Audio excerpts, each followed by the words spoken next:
Ladies love the skin. Ow. Bring it a little bit closer. The good skin, that is. That's why having a proper skincare routine is very important, and you need to feel the teach. The process is so easy, just 4 steps. You got your daily face wash. That's going to clean your face up nice and right. You got your exfoliator scrub. That's going to open up your pores. You got your AM moisturizer with the SPM 20, which is going to protect you from the sun. You also got your PM moisturizer, which is going to make sure your skin is protected throughout the night. Tej has tons of reviews from dedicated customers across the world. I know I said a lot, but it's okay, because guess what? It comes with an instruction card to explain to you in detail what to do morning and night. And because Tej is a sponsor, they're offering my family 30% off along with a free gift. Just click that link that's in the description and feel the Tej.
Ladies love the skin.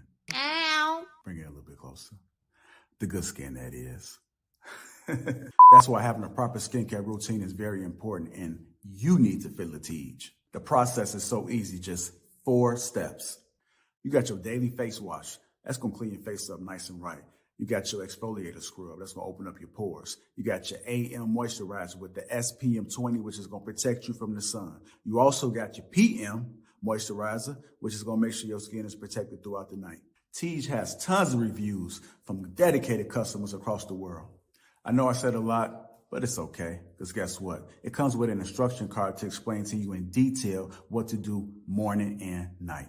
And because Tej is a sponsor, they're offering my family 30% off along with a free gift. Just click that link that's in the description and feel the Tej.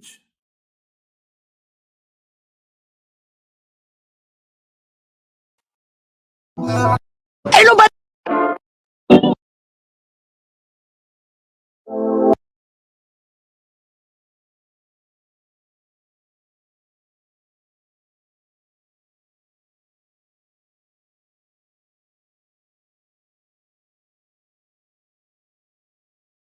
No, I really can't complain. Everything is straight. Wave. I'm in it for keepsake. In the field with the cleat lace. Beat with the bare face and the slick tie. That's what she say. She look good. She a big tease when she bite lip with the wink face. Hella bad when she throwing it back. She bring out my way for the team play. For Pete's sake, I'm above average, I padded my stat. I gotta matter what he say. The 2010, young LeBron James with the bat for it, type of bad boy. Hold it down for the task force. If I run his face, then you ask for it. Niggas cross me, fans? Welcome to Team's Talk. We're going to explore the crew we got. Like I live it fast forward, but I ask for it. Shannon Ross, Luis, James, Winnie, be mad, clap on, sink. Yeah, smooth. How y'all doing? How y'all doing? Doing good. Cold. Good though. Blessed, man. But yeah, cold as hell, but all good. Oh, everybody cold? Yeah, it's cold as hell. No, everybody ain't cold. Man. It's nice and toasty where I'm at. LA, baby. Hey, Toasty out here in LA. I'll be out there next week so I can be toasty with y'all, man. Pull up. We got Man, shorts, looking like Death Row Records out there. shorts and flip flops. Yeah. You don't want a nigga all in your music videos. You don't want a nigga all in the snow. I'm saying, welcome to Death Row. Come to the West Coast. Hey, I was today years old when I just found out that the Clippers getting a new stadium. Yeah, Intuit Dome. Yeah, so they getting me home. We got construction all over the city. Yeah, they were supposed to. They were supposed to. They've been working on that for a little bit. Yeah, it's not gonna do them no better. They still gonna lose in the playoffs. They're not gonna Just play like with the the Lakers Cowboys. no more. They're not gonna play in the same stadium no more. No more No. Staples Center. Nah. Oh Nah. shit! Nah, Kicking them out. They'll start next season. I mean, Next it ain't season. like they got to move no banners or nothing from the one stadium to the next. Nah. Yeah, I know. The new dome is right there in Inglewood, so it's like right across from SoFi Stadium where the Rams play at. So it's right there. So it's what? literally. Yeah, It's where on the old Lake, Stoneborough. what about is the same spot where the old Lakers stadium used to be? No, the form is still there. No, the form is still there. Oh, Yeah. is it? They just Yeah, the form's still there. They got rid of the racetrack. Oh, okay. We used to have we had a racetrack over next to the forum. They tore that down and then just rebuilt the entire area. So they trying to do something like how Dallas did with like that whole Arlington. sport, yeah, out there in Arlington, like that whole sports complex thing going on. Yeah, them and the Rangers. You know, They have a new stadium I over mean, there. Arlington's a little different because the Rangers and the Dallas, they share a parking lot. Well, they got multiple over there now. They got a lot of them because they have a new Ranger stadium that's right next door to the old stadium. Yeah, They're using for like the UFL, the USFL, or whatever. It's a football And stadium. the Dallas, you know, the Cowboys Arena is right there by the Rangers stadium. Yeah, that's what I'm saying. They share parking lots. Mm-hmm. Hey, they ain't a bad seat in that building, boy. I tell you. Did they do something with that Walmart over there though? It's still there. Oh, okay. Yeah, Walmart's still there. Folks still be trying to park over there too. Why? Why? Why you asking about a Walmart? Heat? What's so special about this Walmart? Well, it's because it's right by the football stadium and the it's baseball across the street. It's literally across the street from AT&T Stadium. So and them people will park apartments there over and walk. Hey, Shan, them apartments over at prime spots. They really are. I'm thinking it's like a Walmart where all the hoses at or something. Or you, no. Like the ATL Walmart. It'd be like the club. It's like a high class Walmart. It really is. They make a lot of money. Every Thursday, they got every Thursday. A high class Walmart. I'm looking at this. What is a high class Walmart? I got no such thing. It's the kind of Walmart where they ain't got the gates up. You can just walk in and walk out. As long as they don't got all the product locked up, it's high class. All right. Hey, look at it. Hey, they got security guards by the product too. The stock is never low. They always replenish, and they're real friendly. Mm-hmm. And the hack is that you can get all your Cowboys gear over there at Walmart, way cheaper instead of getting it inside the team store. It's 85% off. Cowboys. People be buying Cowboys merch. Well, it's 95%. It's 95% off right now. 95% off right now. They normally stop about this time of year. They normally stop buying stuff about this time of year. Yeah, that was a tough one. All right. We're going to go ahead and get this show started. But before we do, let's go and get the housekeeping out the way. Shout out to the sponsor, T Channel, Uncomplicated Skincare for Men. 30% off alone, a free gift. That link is in the description. If you guys want to feel a teach, click that link that is in the description right now. Go ahead and click that link. Let's make sure we get our skincare in order. And if you guys don't know, me and Sugar Curls teamed up to bring you guys Assured Man, King on Top. Go ahead and get your beard in order. This is a great, excellent product. You guys are looking for a gift for your husband, this is the perfect way to show your appreciation. And also make sure you're smelling good. Morning, night, evening, whatever the special occasion is, you're going to always be looking good and smelling good with King on Top. Amen? Amen. There you go. Right on, big bro. Somebody got a choo-choo train? What's that? Somebody got a gift for Christmas, huh? Thomas the Train. Okay, I see. Shout out to all my green gang that's in the chat. Dale Matthews, Arthur G. Jolie, going to become part of Green Gang. HR is in the building as well. That link is in the description. Click the link that's pinned to the top of the chat if you want to get your Assured Men right now. If you haven't already, make sure you subscribe to the channel right now. Share the stream while you're at it, too. Go ahead and share the stream. We got an excellent show for you guys. I am going to fall in the background. I'm about to introduce this first topic. I'm going to bring up Marcus. Marcus is going to run the show, but I will be behind the scenes. Still just making sure everything is smooth. All right, I want to make sure that I let all the kings come out tonight and do their thing. So shout out to Sugar Curls. She is in the chat. Now go ahead and check out Sugar Curls. What's going on, brother? Welcome back, brother. It's cold as hell up here, fam. Yeah, it's like negative. Oh, I ain't gonna be on no trying to hit a lick tonight, man. Nah, I'm in the crib. Ain't nothing tonight. Police ain't happen out the car. They like, nah, not a soul stirring tonight. I heard it's not a good time to have an electric car up there. Man, it ain't a good time to have any car up there, man. Want that. It's I heard they can't start them Teslas. They probably can't. They can't start them. It's too cold. The battery is cold. And the charging stations I heard was overwhelmed. Mm-hmm. The battery got to be a certain temperature to charge it to accept the fast charge. So people are they're stuck for I saw a video where a guy said he was stuck for 20 hours. Well, the thing is, your battery has to be a particular temperature just to turn the car on, so you can warm up yourself while you're waiting on the charger. Like, it's a hot mess. Yeah, it's a hot mess right now. The Tesla and the bucket out there right now, man. The bucket stuck on the top of the road too. Give me a gasoline, man. Give me a gasoline engine to get all that electric garbage. Yeah, that's trash. Hey, Real, it's good to see Hydrogen's you, the brother. future. Good to see you again. Yeah, Man. it's good to be seen, family. It's good to Yeah. salute to the panel, man. All All right. In case you guys don't know, Rilla was the one that was jumping in Lake Michigan too. So I have a video going around of some people that was out there. So I guess we wanted to have a highlight moment. So if you guys seen Rilla, make sure y'all shout him out, man. Just put Lake Michigan in the chat. Put Lake Michigan. It's gonna resonate with him. I'm pretty sure he's still recovering from it. Bucket naked. Yeah, I got that scarf on his neck, man. I got that frostbite right there. Yeah. He's trying to cover it up. But, Nah, I had to hit him with the Dapper Dan for Shan, man. Okay. All right. Let's go ahead and get this show started, man.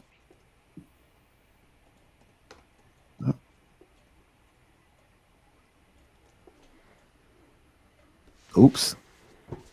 And y'all don't want to be great today again, huh? Hey, Trey, what you drinking on, man? Carbonated water. Huh. I thought you were going to say prostate.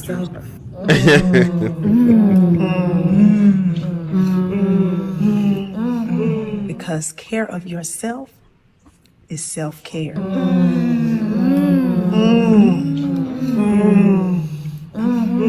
You gotta stand on business.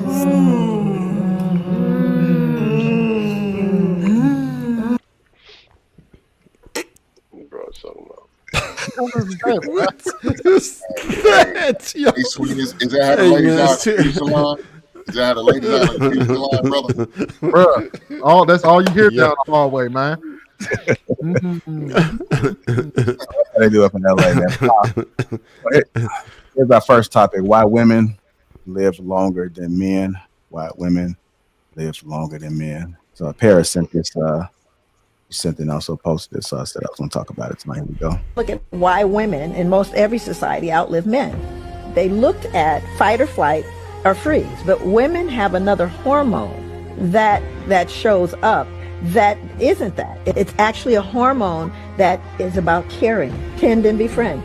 And what women will do when there's a crisis, call Deborah, call Cynthia, get Tanisha, we gonna all get together. If I were to say to my husband, I go, listen, he's struggling with something, you want to call your brother? No.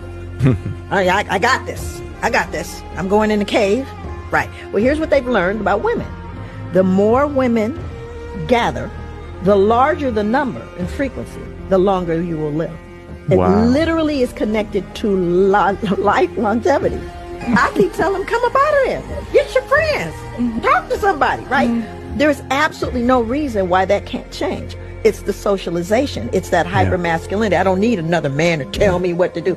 It's insane. I think we need each other. We need to come together. And men, and in different parts of the world, men do come together. Yeah. Well, and they live longer, right? Sardinia is this island. There have been studies on it. Like, why do men live as long as women there? And they have all these friends. They have those social ties. So these connections become what's most critical, right? And to give yourself permission and give your children, your sons, permission to be able to access that.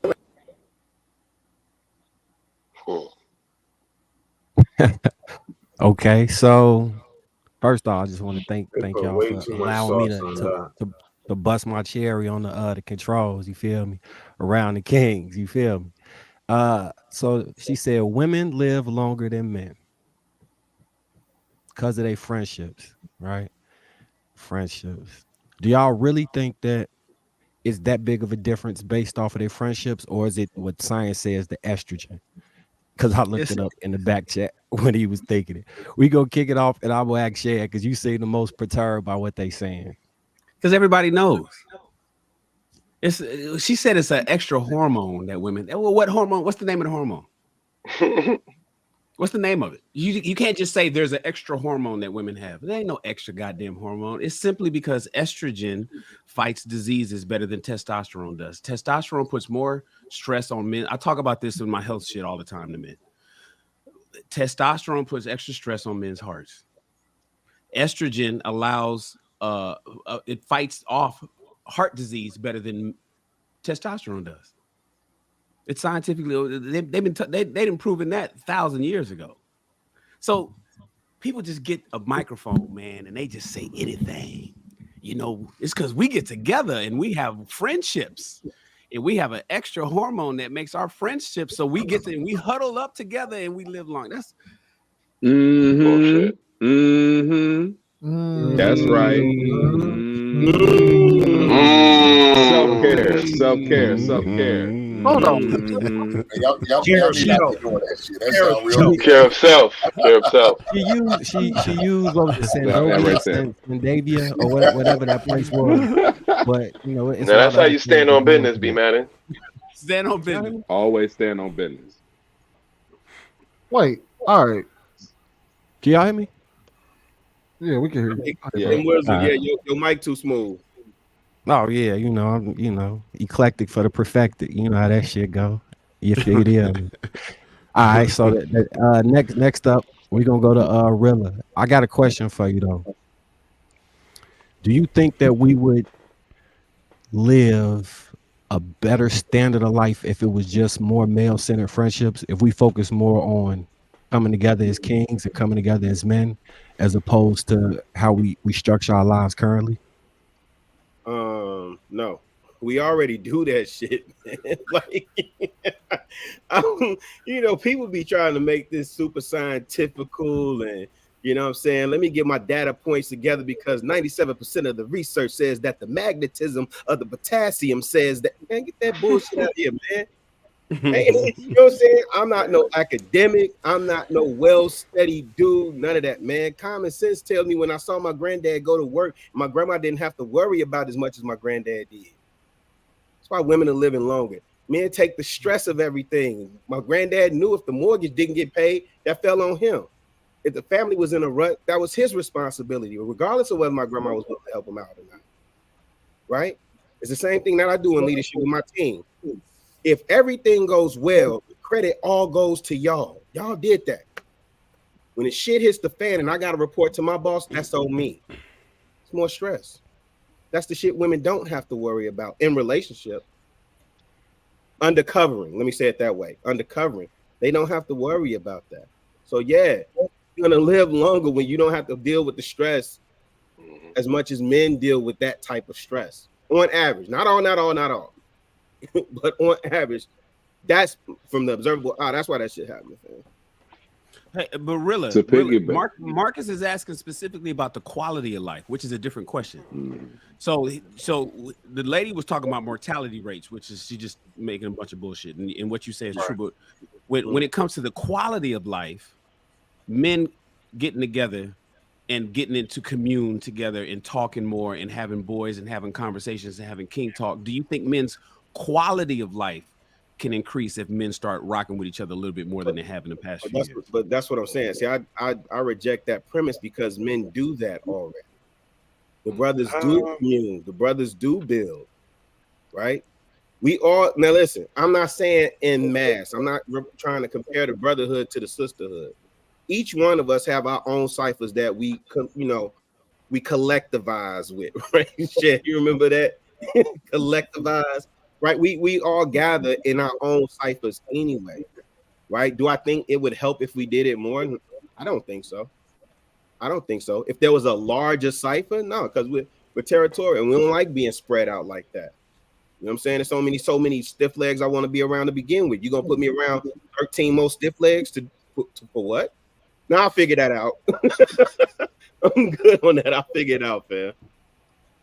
Okay, that's an interesting perspective, but I think that it could be therapeutic when you engage with other brothers and you get to bonding and you make it that a priority. I think as we get older as men, we prioritize our families and put everybody before us. So a lot of times those things can negate. But I definitely respect your perspective. Let me go to Luis and hear his. Oh, you had to follow up for me? Come on with it. I did. I was just gonna say, so keep in mind, I'm an advocate that says every black man needs therapy, right? I'm in these therapy groups. So again, I'm saying men do that already, right? Okay.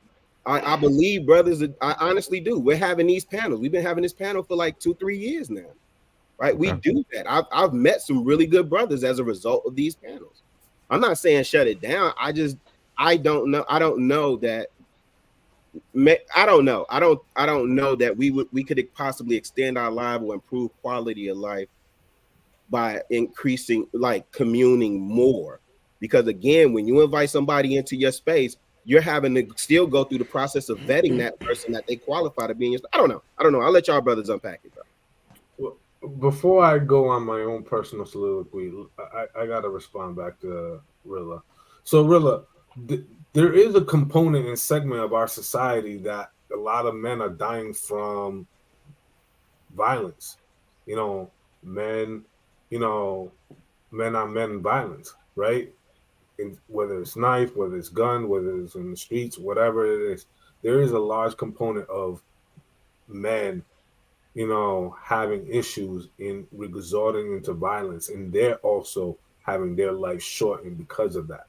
And then also there are the missteps and misguidance that are happening with some men that are missing the mark, that are not allowing themselves to have a seat at the table or close to the table where for them to receive the knowledge and put themselves in a better position, to get their life in a certain particular order. So I think there's a lot of benefiting that a lot of men could, receive if certain things were removed. If they were a little bit more harmonious in community with men who are actually trying to build and not destroy.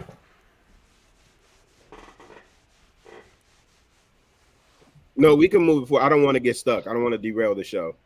No. Yeah, I would have a response, but I don't want to, I want, for the sake of the panel, I do want to keep it moving. But fair play. So go on your soliloquy now, Louis. Peace to the guy, Louis. Was that it? As far as the topic goes, women live longer than men. I mean, obviously, I look at it from the perspective of, men have a higher risk tolerance, are much more willing to bet it all, put themselves in a much more riskier situation in terms of finances, career, or even just doing something that is normally viewed as dangerous. You know what I'm saying? I think that a lot of men do these things because they're just a lot more prone to, take more risk in life. And, women, avoid risk or avoid anything that is associated or aligned with danger or risk avert. Right. So I think that's one of the components. I also kind of echo the sentiment that a lot of the other brothers already shared too. I think a lot of those play a huge part, estrogen versus testosterone, and obviously men's health as well, which is often not talked about as much as it needs to. But I think there's a risk component, and there's also a societal component as well too. I mean, just think about the way that we drink. Just think about the way that we engage. You know what I'm saying? People use more recreational drugs than ever. People drink today more than ever. People smoke today more than ever. And people exercise a lot less today than ever. You know what I'm saying? So there's a lot of component factors that play into, why women live longer. Some people are or some men in this case, are a little bit much more riskier with their own personal and mental health, that they've put themselves in a position where they won't live as long as women do. That's good stuff. We're gonna jump over to Trev Smooth, and I got a question for you. Gotcha. What you got? All right. Do you think men are recognized for their willingness to lower our life expectancy by our willingness, as Luis was saying and Shan was saying, to jump into danger? And do you think that factors into that overall number much? Because if we dying at 25, that's going to throw that number off, right? Yes, absolutely. So fire, being police, those type of things. Yeah, men are not recognized in anything, to be honest. And I absolutely feel like that is a contributor. From what Shannon said, I do believe that part of it is, just DNA. That's part of it. Rilla made some valid points. There's a little bit of everything, right? There's some nuance here. We have to consider all factors, right? Luis mentioned that men are just more inherently dangerous, right? We do that. That's what we do. Not to mention our jobs are stressful. Just even our livelihood is a lot more dangerous than a woman's, right? How many people die at the workplace just because of an accident or whatever. That's just something that happens. There's not females that are doing those very dangerous jobs that hurt people, like Alaskan crabbing or mining, right? Working on skyscrapers. Those are predominantly men who take those types of risks. And even when you talk about how just something as simple as how we drive, that could hurt us, right? Now, if you were to take the natural causes versus natural causes, they've been doing studies over the last few years that show men are actually catching up in mortality rates. Anybody could go ahead and look it up. We are catching up, and we are projected to exceed life expectancy over women when you take into consideration natural causes versus natural causes. So even like Rilla was saying, some of this, like how we do like these talks, I think they actually are therapeutic. Just what we're doing here tonight, just us building, just us having the communion. It certainly helps because you're able to talk, and a lot of people holding in these type of things to yourselves. When you have when you are lonely, I don't know if people understand that, like how your mind is connected to your body. When you are lonely, when you are depressed, your immune system goes down. You are more susceptible to any type of disease. There's different things that happen to you just because of the mental state that you're in. And we are under constant stress because we are always who it falls on. We accept that responsibility as men. We are groomed to accept that responsibility, right? And we feel like it's in our DNA to take the brunt of the responsibility for our children, for our women, for everyone. So there's so many different factors. But again, I want y'all to look that up with natural causes versus natural causes. We are catching up because and maybe our lives have become less stressful between technology or maybe just medical development or just us being able to cope or therapy or whatever. We're catching up. Okay. So I just looked up what it said in regards to the workplace fatalities. So men die almost to 10 times the rate of women as far as workplace fatalities. It's like 448 to 4,732, or roughly that number. So it is merited that if anybody didn't think that was actually what was going on. Brother James. It's not even the same ballpark. Yeah, these jobs got to be done, and the men who do them, salute to y'all. And if don't nobody tell you a king if you rule yourself. You know what I'm saying? Salute to y'all, brothers. Brother James, it's on you, big dog. What you got for us in regards to this? Man, honestly, it sounded like a lot of confusion she was talking, because what she's basically telling a man to be unattractive to other women. Because think of a woman, think of like every man on this panel probably dealt with multiple women, right? And we understand women nature. So if I'm a man and every time a situation happens, I gotta call this man to come help me, she gonna be like, shit, I need to be with him because obviously he got the answers. So why the hell I'm gonna be sitting around waiting on you to call this person to come and make a collective agreement so you can lead my household, lead me? I need to be with these guys. These guys are obviously smarter than you. But a lot of the times women, when they give advice, they don't think of it like, wow, if my man did this, would I actually still be attracted to him? And we all probably been in leadership positions and jobs and different things like that, right? So when you put a lot of people's hands in stuff, it always tends to mess up. Too many hands always mess things up. So that's why a lot of men will rather handle things themselves. So they'll be successful or they'll learn something from it. So ladies, if you have a man, please don't give advice to be calling all these different people. Sometimes it's good to have somebody to be a wise counselor, right? But you don't want to get too many people's hands into the mix and stuff. So we have to make sure we're giving people good advice. And that's not a reason why y'all living longer. Y'all living a lot longer because y'all don't have to deal with a lot of stress that we have to deal with. And y'all don't have to die in wars. Y'all don't have to do a lot of those things. But like Trev said, it's going to come a day. It's going to switch up. It's going to change because of the new technology and things that way. So that's all I had to say. I appreciate that. So yeah, I appreciate that, Brother Hink. Can you describe what it feel like to have the weight of your family on your shoulders? And do you think that has any adverse effects to your health, like we was talking about earlier, and can that contribute to you living or dying earlier, in your opinion? Yeah, it feels like normal having to weigh the world on the shoulder, because that's what I've been doing. That's what I've always done as a grown man. I've always had to deal with it. I think a lot of ladies don't have to worry about their stress. Even the ones who don't have a man, they always have a man they can always call on to unload or figure something out, to get something fixed or done, and pour their burdens on them by whatever it means. Oh, my car's not starting. It's too cold outside. Maybe I can call my side dude who I normally just go get dinners with. Maybe he can come over and get me a jump or something. So now the stress is no longer on her. It's poured on this man who is her DoorDash guy. You know what I'm saying? Or the dude that just comes over and lay the dick to her.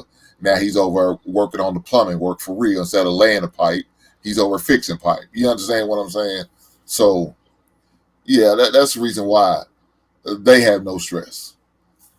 Us men, we the guys going over fixing a pipe, getting it all the way right. Wonder why the water ain't running right. You got a slow leak, or we need to put some new guts in the toilet because the toilet's running way more than it should. So, we stress because now we taking on burdens that we shouldn't be taking on. We taking on the weight of the world, and we don't have really nobody to release our burden to, unleash, or have a conversation with. Sound like they get into a group of ladies and they talk it out and they relieving themselves. Now they feeling a little bit better. Now, the heart's not racing no more. Their stress levels are them gone down because they didn't got it up off their chest. Us men, well, we're going to try to go in there and figure it out. We're going to figure some way. If we have to either YouTube it, call my boy up. Hey, man, look, I'm having a problem with this plumber, man. Could you give me advice on what I should use, what tool I should use, and this and that? You know what I'm saying? We doing little things like that, trying to make it work. We trying to do it all ourselves. We're not trying to let another man come in here trying to, help us put up our bed up. We're not doing that. You know what I'm saying? Like my man Jay said, you don't want a lot of hands in your stew. It's my stew. Ain't no other man know how to cook my stew but me. So Definitely appreciate that. Definitely, and I agree. We got to come and meet, have a meeting of the minds and gain the information. But then, yeah, it's on us to apply it unilaterally to our families. All right, so brother Clout. Yes, sir. Go ahead. Yeah, I was gonna say, what are your thoughts on what we've been speaking about in regards to how we manifest this stress on us, and the weight that we carry, and what do you think the effect of that is on our longevity? I think the impact on our longevity is that men essentially supplement every area of women's lives that are dangerous, right? Like if you kind of even just think about the society we have, like probably more than 50% of the society and the economy that we have exists to assist women. And even in the areas where women are expected to have like a predominant control over that area, or proficiency in that area, there's still a huge structure set up for them to also get assistance with that. Like, so for example, we look at like child rearing. It's not uncommon for many mothers at once to be working together to raise children. So that makes it so that the stress isn't on one woman to raise the kids. One of them can clean while the other one's helping, get bottles ready while the other one's cooking. And especially like in the hood, you see that a lot. Like, it's not uncommon for Keisha to get with so-and-so and they both got their kids and they going shopping and stuff like that. And so I think that we've created a society that kind of allows women to live a more leisurely life and takes everything hard off their plate. You know what I mean? Like, even technology, your seats don't even got to be cold. You can remote start your car. You know what I mean? You could have the seats warm before you get there. There's not really this world where women have to really experience much stress besides like whatever job they have, or, child rearing. So considering that we kind of take that on, I think that's one of the reasons why women live a lot longer. I think another situation that's not considered is that in some cases women lead men to early graves. Like, I mean, I know the statistics normally say that married men live longer, and I'm sure there's a litany of reasons for that. But in reality, I think it's vastly overlooked that a lot of the stress that men experience in life can simply come from just trying to communicate with women. I don't know. I mean, I don't know about y'all, but probably some of the times in my life where I've actually felt my blood pressure being hot, like to the point where I'm so upset that I could feel my blood pressure being hot. I'm willing to guess that maybe about 70% of those conversations have been with women, and the difference with having those conversations with women and men is, if I get hot having a conversation with my boy, we could scrap it out, and I can let that energy out. You know what I mean? If it really comes down to it, I could scrap it out, and all that hot blood is out of my system, and I could calm down. You don't have that recourse when dealing with a woman. So if your woman gets you hot, there's no box it out and I'm calm now, got a good workout alongside to it, and we could laugh about it later. There's none of that. There's you hopping in your car and taking a long drive and can't sleep for hours, and smoking a cigarette, rolling up a blunt, taking a shot, because there's really no way for you to express that. So I think if we compound the the things men do to protect and shield women from discomfort, and then we compound that with just what we go through trying to deal with women in general, I think that our lifespans being shorter makes clear sense. But I think if you were to remove the ease that we give in the society, I think we'd live a lot longer. Like a lot of the men that seem to live the longest are guys who have been single for a long time, never married. And I see a lot of those guys, and those are the guys I see in my neighborhood that are 75. You know what I mean? They Cadillacs still look clean. They still walk around with fur coats and shiny shoes, and looking like that guy.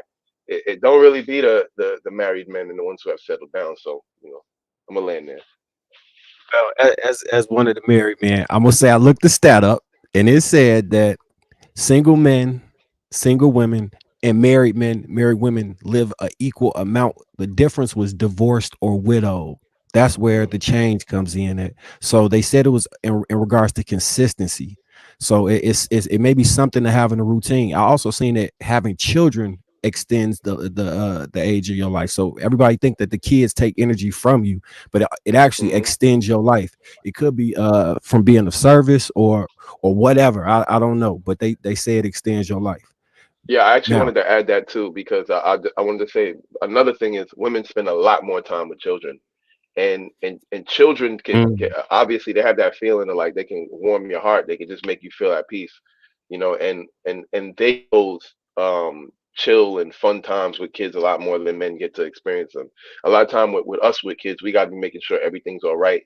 We got to be making sure the kids are safe. Like, we're in protection mode with dealing with kids, where the moms get to just have fun, be goofy, and be silly. And I think that might help them relieve some more stress, which I don't know where the stress is coming from, because we shielding them from most of it, but still. all right, shout out to Aaron and Cheeky House Husband 2024. Be Madden, what you got for us, baby? What you got? Yeah, I think most of the panel kind of hit on a lot of great points. I would say, well, obviously, I mean, women live longer than us. And again, it's kind of been said already. Mostly is because the world is easier for them now. They don't take on the same amount of stress that we take on. Especially like when you think about stress, you think about what does stress cause in the body. Stress causes stroke. It can cause stroke in the body. Stress can cause heart disease and different things like that. Stress can literally kill you, literally end your life prematurely. So when you think about how strong that is, whether it's work stress, whether it's stress from just providing alone, whether it's stress from dealing with your woman, or stress from, dealing with your children, or as your kids get older, they get in trouble or they're in danger or different things like that. Our jobs are literally to provide and protect for everyone under us, plus people that aren't under us, extended people, your parents, maybe your siblings, nieces, nephews, sisters, all that, it all comes down to our shoulders at the end of the day. And the majority of women know that. They know that, and they know that the pressure isn't on them. They know the pressure is on us. You know, pressure is made for shoulders, not hips. And you know, I think everybody on this panel gladly signs up for that responsibility. You know, that's part of being a man. That's part of who we are. It's part of king talk and being a king. You know, so no one's really complaining about the responsibilities of what we signed up for. It's just more so, it would be nice to get a little bit of credit. It would be nice, you know what I'm saying, to be recognized for it. That's all. And for our women and for other women to understand it and recognize it as well. I think that's really what it comes down to. But for the question that you gave, Chicago Rilla, I think us coming together is definitely therapeutic. I think it definitely helps. I think the more brothers can get together and talk about what's on their mind, what's stressing them, you know, what struggles are they dealing with, can help us as a community, especially Black men. Like, we really, really need that, because we get siloed out. We all get siloed. We're focused on our families. We're focused on our job. You know, we think the next guy wouldn't understand. The other thing is too, a lot of brothers don't like to admit when they're really struggling. It's a level of a pride thing that's there. You know, I know how to run my household. I know how to handle my stuff. And you know what? You don't have to have all the answers, brother. All the brothers that's listening right now, you don't have to have all the answers, because we don't have all the answers. Each one of us have a different piece to the puzzle, has an answer to a different piece. So to me, this is therapeutic being on here with all you guys. It really is. It's really an honor to be here with y'all. And, you know, everyone here has great insights. And all we're trying to do is just uplift our people and help other kings out there. To let you know, you're not alone. Men, you are not alone. We are all dealing with something. We're all fighting through something. We're all surviving or striving for something great. So use us as a resource. Use this as a resource. And everybody that's on the panel, use us as a resource, because we can't do it all on our own. Everyone's got to have a little bit of help. Everyone has to have a little bit of support. No one made $1 million being, you know, doing it solo. You know, there's always been somebody that believed in you. There's always somebody that gave you a leg up. There was somebody that gave you a little handout or something, or gave you the nice little nugget of knowledge you needed to get over the top.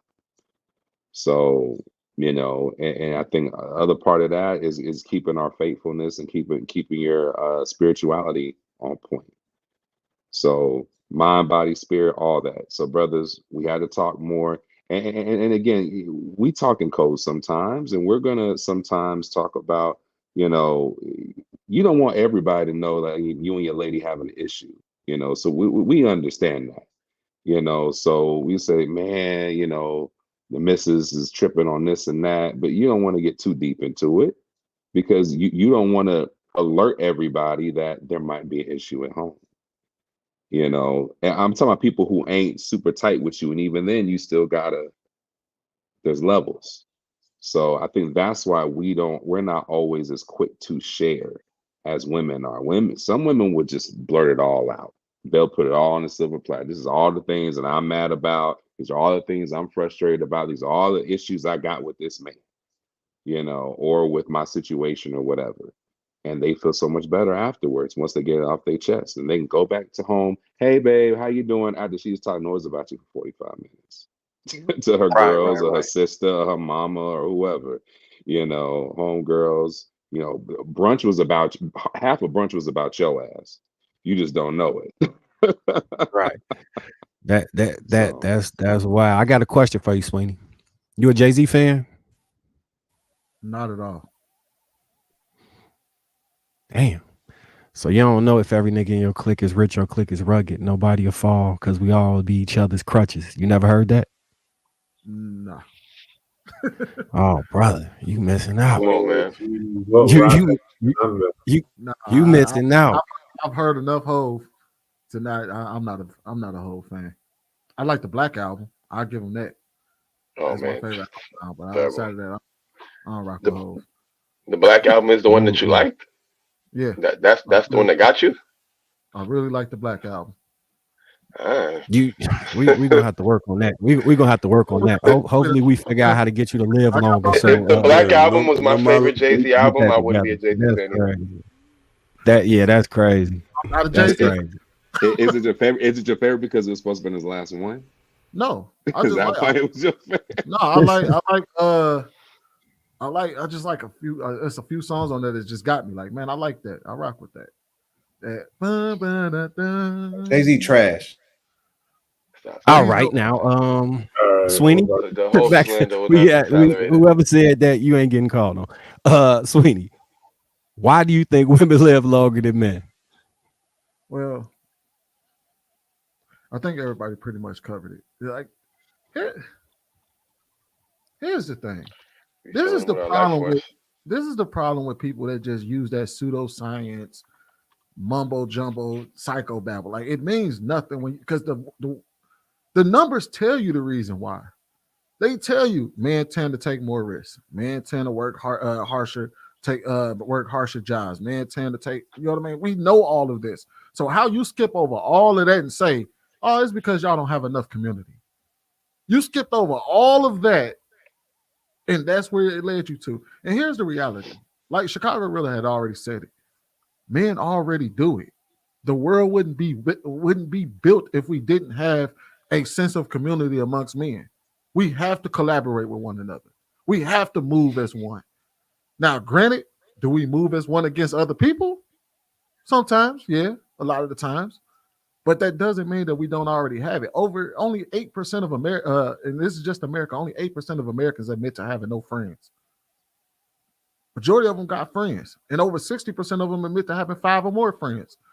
And my other thing is, why do women think we have to do shit the way that they do it? You want to know what's funny? We open up this conversation with what? This when we cut on King Talk, what was the very first thing we all talked about? I was in the back. What was it? We came in, talked about the sports stadium, talked about sports. That's what we do. That's our stress reliever. We talk about sports, current events, shit that's going on in the world. That's what we do. And we laugh and we have a good time about it. You want to know the reason why men don't go to other men and tell each other our problems? Because if the man we don't go to people asking for help if we don't have what's the best way I can explain this? What's the best half the time is because we already know that you're going through some shit. That and also because more than likely you want to have an idea of the answer already. Unless you're asking for some type of help, because most of our problems come from finances, things like that. You know what I mean? Stresses like that. So unless the person is about to give us some tangible help, there's no point in me going and unloading on him my problems for no reason at all.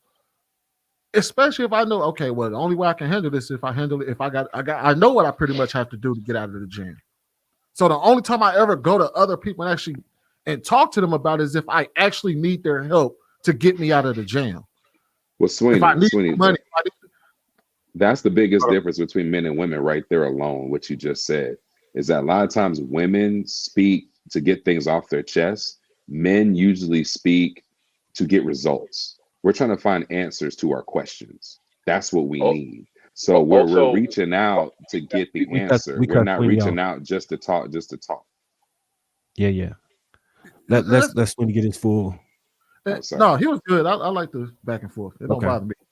And that's the thing is like we don't do that. We don't go out and just be like unloading on people just for the hell of it. We do with some of our friends. If we got a stressful day, if it's really that stressful, we all got a friend that we can go to and tell them like, man, bro, let me tell you about this shit that happened on the job today. But outside of that, we really don't have to talk to each other about that shit. We know what we got to do. Yeah, it's called trauma dumping. Women also seek help when they don't actually need it. You know, like that's fair. A woman will have a problem in front of her and call her friend to help her with it just for someone to be there with her while she's solving it. She don't really need no help solving it. Whereas a guy is just like, I want to solve the problem now, so I'm not going to call nobody else to stand around and talk while I solve the problem. I'm just going to solve it and get back to what I was doing. All right, I got a quick yes no question for the whole panel. Just yes no, real quick. Do you think that men's inability or unwillingness or non-need to go in a deeper conversation like women do when it comes to the issues with them could lead to a 7-year loss of life No, expectancy? No. No. I can re-explain No. it. I No, think men no, do no. talk deep though. I think men do go deep and have these Okay. conversations though. Like I've talked about probably every topic you could think of on the planet with my close friends. Like, and to be honest, Okay. we keep talking about women having this camaraderie, and it's like I don't know if I really see that. I don't know if I see groups of 35, 40, 50-year-old women just sitting around having conversations about deep topics. Like, where I don't know It's where more that is at. emotional with them. Yeah, Also, they It's tend to have it's small more talk. emotional unloading. Right, it is. It's more topical conversation too about surreal issues. It's not even real deep issues all the time, unless they just get really, really personal out of nowhere. But the point I wanted to make was is that a lot of women, um, they make friends really quickly and really easily, and men typically don't make a lot of new friends. Men typically, when you got your squad, you got your boys, those are your boys. That is it. You know, you might meet other guys or get cool with a couple other guys as you grow and over time, but we don't make a bunch of new friends. That's not how we do. We don't make friends over brunch. We don't make friends because dude got the same J's on you got on, so now we got to be best friends. Like, nah, we don't. Oh, he like football and you like football, so y'all should have something to talk about. It's like, nah, it I don't don't know. really I work like that. disagree. I think that's exactly how I think we compartmentalize our friends. I don't think we don't make new friends. We compartmentalize them. So this guy's my kicking it, drinking buddy. That guy's the one that I go and watch football games with. That guy's is my homie that I talk to on the job when we at the job. That guy right there. Then you got your friends where you may have grew up with them, and you got those homeboys. But I think we compartmentalize, but we definitely make new friends. It's just not, oh man, we hang out every single day. It's just you got that guy that you, because all our friends ain't around us all the time. Like all my friends stay in Indiana and Illinois. But I do got friends here that I watch games with. I go bowling with. I have a drink with. We went to the strip club a couple times. And we talk about some of the same shit on here. Mind you, these are things that I would talk to my homeboys back at home about. But we talk about the same shit here. And these are brand new people that I didn't know before 4 years ago. Yeah, but so how many of them are new? So are they newer in your life, like for the literally past just 5 met all of them years? in the last 5 years. Every last one of them. Okay, here. but that also has to do with when you change location too, though. You know, when you pick up and move somewhere new, you gotta interact and make some kind of communal ties wherever you live now. You know, but in general, I guess let's say you've been somewhere for a long time. In general, guys don't tend to make too many new friends on the regular. Like the way the rate that women make new friends, it's still dumbfounding to me how Are they quickly they real? can make Are they friends. friends though? I don't know how real friends they are, but they'll act like they are. They don't have those real No, that's a conversations, fact. honestly. A lot of times these Exactly. ladies, they don't be talking about geriatric pregnancy and all that shit. Like they just think they can have a baby at 40 and 45 and stuff like that. So a lot of those real conversations, like we were just talking about prostate cancer, getting your colon checked in the backstage and stuff like that before we came up. Like a lot of men, when we talk, we want to talk about something that really matters. We talking about sports, you know, because that matters to us. So, but a lot of the ladies are not having those different types of conversations. I think that's the difference. All right. We're gonna jump to these super chats. We got Perry Unlikely with the $4.99. Cap, men live riskier and more stressful lives overall. And that island she's talking about, longer life, is specifically linked to the men's diets. I think I did see something in regard to that being about natural foods and not having as many preservatives and GMOs. The AP, the accountability partner with the $5. Shout out AP. 84.3% of deployed soldiers are men. 94.7 lumberjacks, 93.4 coal miners, 95.6 electricians, and less than 40% go to the doctor regularly. Enough said. Yeah. Is that Get the your last super checkups. chat? No, we got 2 more. All right. Get your checkups. Convoluted and misinformed with Harambe Jack for the 10. I think there's a nature component. Women survive to have a good life. Men live to have a good life. Men live to have a good death. I think it's supposed to be death. Oh, death. Okay. Men live to have a good death. Majority men don't live as long because men don't really want to be here. Men live for women and kids. Let me reread this and make sure. I think there's a nature component. Women survive to have a good life. Men live to have a good death. Majority men don't live as long because men don't really want to be here. Men live for women and children and kids. Look at that pseudoscience. I understand what that. No, I understand what you're saying. I hear what he's trying to say, but no. Let me get this last one and we see if we got those kids. Convoluted and misinformed with Harambe Jack for another 10. They say the good die young. That's because good men take on the world's problems, and good men try to understand and love and trust women all at once. Bad or evil men don't give a flark about no one. Also, no, only we say the good die young. On some goofy shit. That's what we say. I did want to add something because Clout did mention something, right? He talked about how men, by our existence and what we do, make the lives of women easier and less stressful. For example, look at childbirth. If you look at the amount of scientific scientific, what's the word I'm looking for? Advancement innovation that we have, and it literally makes childbirth so much easier for women. They used to really die at a high rate. Like you damn near looking at 40, 60 numbers. Now less than 1% of women die from childbirth. You know what I mean? So like we do things on this planet to make the lives of women easier to the point where they don't have to stress about certain shit. And on top of that, if you look at it, the life expectancy of men have been increasing for the better part of the last 200 years. It ain't like we dying sooner. We living longer. Speaking of longer, JR got a Assured commercial for longer beards, healthier beard, darker beards. Go ahead and pop the commercial in, JR. It's for too Assured early. Man.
All of that. If you get you a nice beard, you're gonna have women twirling around your living room.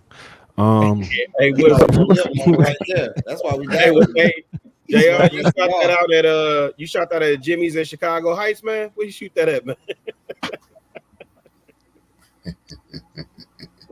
Hey, you know something, Marcus? The question you asked is funny because the average man's not having these hard, tough conversations with other men.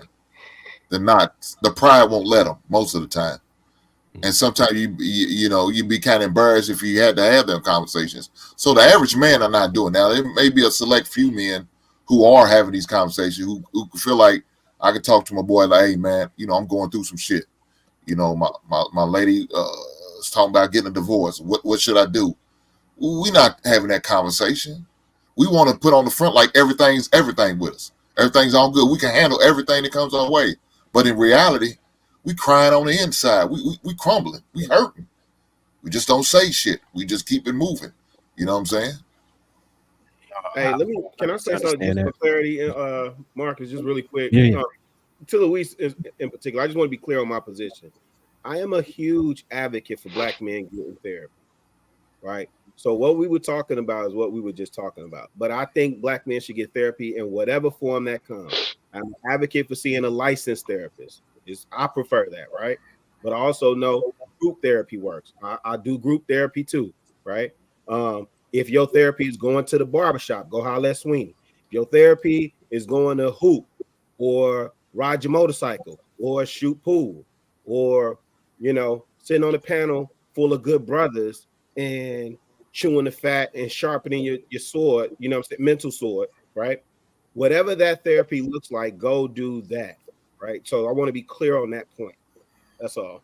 I definitely appreciate that. You always got to check on your strong friend, right? Because the strongest people have some of the biggest walls up, right? Because they making sure that they strong for everybody. And like Hink said, you never know what they dealing with on the inside, but they just pushing through it. A word of encouragement, just checking in on them, seeing how they doing, a quick text, or having a deep conversation with them where you really get into what's going on in their life and just listen. That can mean the world to somebody. That can keep somebody in this world. I'm sorry, you had a quick comment, Sweeney, then we're gonna go to the video. I was gonna say I gotta disagree with you on that, Hank. I think the average guy is definitely going to somebody about the shit that is monumental in their life. Now it may take a minute, but when shit hit the fan, we all of us unload on somebody, whether it's our pops, our brother, a friend of ours, an uncle, the nigga that cut your hair. Shit, sometimes you just unload on the nigga that's cutting your grass for the moment. Like, we talk. I definitely believe we talk to somebody. Otherwise, we wouldn't be able to share these stories. We all know, all of us done been told about homeboy that been going through some shit. And that's because he talks. But Sweeney, we talked about the high suicide rate amongst us men. We're not talking to no goddamn body, dog. But that's because now listen to what I'm saying. We wouldn't be doing suicide if we was having these conversations. There'll be the numbers will be dramatically lower if we was having these conversations. They're not. You hear about men all the time. They going through some shit and they just sitting and suffering in silence. Look, to that point, Sweeney, I said this before about how I changed my life and start working in a way where I can express myself and don't become as emotional. But pre-25, I reacted violently to everything. Like, if something go wrong, because I have so much I'm holding on to, if somebody is real disrespectful and get me out of pocket or at anything I assume is disrespect, the response was violence based off of that. Then I got the tools to understand and be able to kind of work through problems in a different way as opposed to just going with my move. I get all that. What I'm saying is, and even to the point of suicide, most men ain't out there ending themselves. And part of the reason why male suicide rate is higher is because we're more likely to be successful at it. We choose methods that's going to make sure that it gets the job done. You know what I mean? But most men ain't out there ending themselves. They said most people have had thoughts. If they was having conversations, you don't think that would be the case? I would say that I'm not saying that wouldn't be a change, but I don't think that the number is large enough for us to look at it as a problem that men don't speak to one another. We do all the time. We literally everybody on this panel can admit that they done that when the rubber hits the road, when they had to have something to talk about, they needed to talk. They all had somebody they can go to, and they did go to that person. We'd all be lying if we said we didn't. I held all that in. I'm gonna be vulnerable. I didn't have that at first. Yeah, I didn't, as a kid, I didn't have that. No, I might have wanted to be there for me. I didn't trust it. So to Hink's point, whatever the reason, not everybody can let it out early. I had to learn it. It sounded like Hink had to learn it too. I don't know about everybody else, but Hink and Marcus, when y'all are talking about all the stuff that y'all are going through as men that y'all didn't talk to, right? I'm just curious, what percentage of those things that you were going through had something to do with a woman? For me, it was none. It had nothing to do with a woman. It was family stuff, homeless and shit like that. Matter of fact, it was because of a man. My father. When I was going through what I was going through, I couldn't stand him. Let me be honest. I hated him. So no, it wasn't because of a woman. Hank, you play sports though, right? Yeah. You didn't go to your head coach about anything? Yeah, my head coach is a white dude, and I feel like he couldn't relate with me. You understand what I'm saying? Yeah.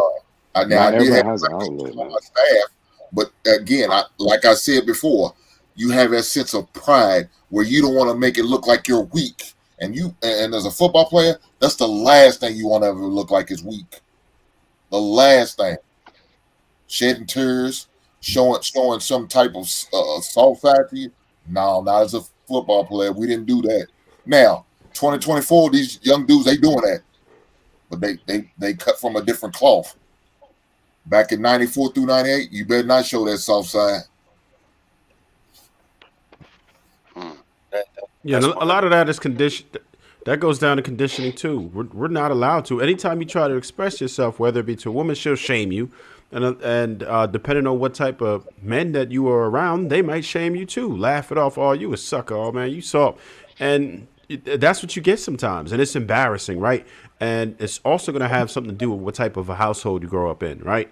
Where if they're not accepting of your feelings and you expressing yourself, then that's not what you're going to have. So it's a different reality for all of us, right? I would say that I had to learn how to express myself better, but it comes with maturity, and it depends on your life experiences. And you have to have people who you feel like you could confide in and won't shame you or belittle you just because you're explaining yourself. So we're not all going to have that opportunity. It's unfortunate. We should.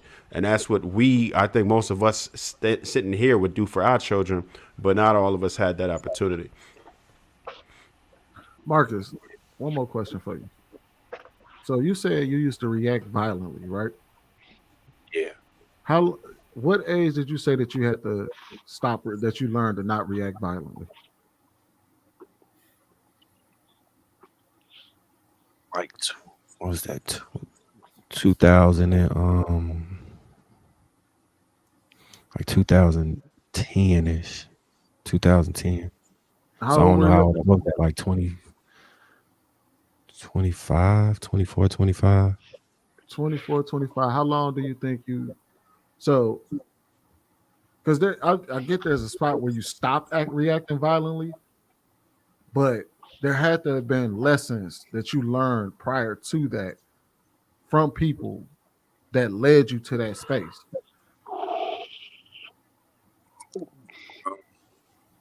Yeah, it was a lot of lessons, but so the other thing is, at that age, I really didn't care about like if I was gonna live or die in the moment. Like it wasn't something like mortality didn't seem real to me. I had even come to terms with like I'm gonna end up dying before 25 actually. Like 25 to me was a surprise. And my father died when I was real young, so I always thought his death was my expiration date. Like I'm gonna die as soon as I hit that age. And then my cousin got killed. Then I just start seeing all of this stuff, and death was just around so much. I just embraced that was gonna be me. And I didn't really share that till I got a different perspective and kind of realized my mortality in a way where it mattered to me. So I don't know if that's an age thing or the circumstance that had occurred, but I think did you have kids around that time? No, I didn't. I had no kids. I was purposely not having them. Yeah, that's what calmed me down. I had a similar upbringing. That's why I'm so damn laid back now, because I was kind of like similar to that. But when I had kids, that kind of helped me calm me down more because I had more to live for now. So yeah. So like with me, Sweeney, I played a violent sport, so that was my relief. That was my outlet. But at the same time, if I didn't play the sport, I'd probably be more volatile than I was. But I had an outlet. But that outlet stopped after 98, 22. Mm-hmm. So now where do I relieve this excess anger and energy and frustration?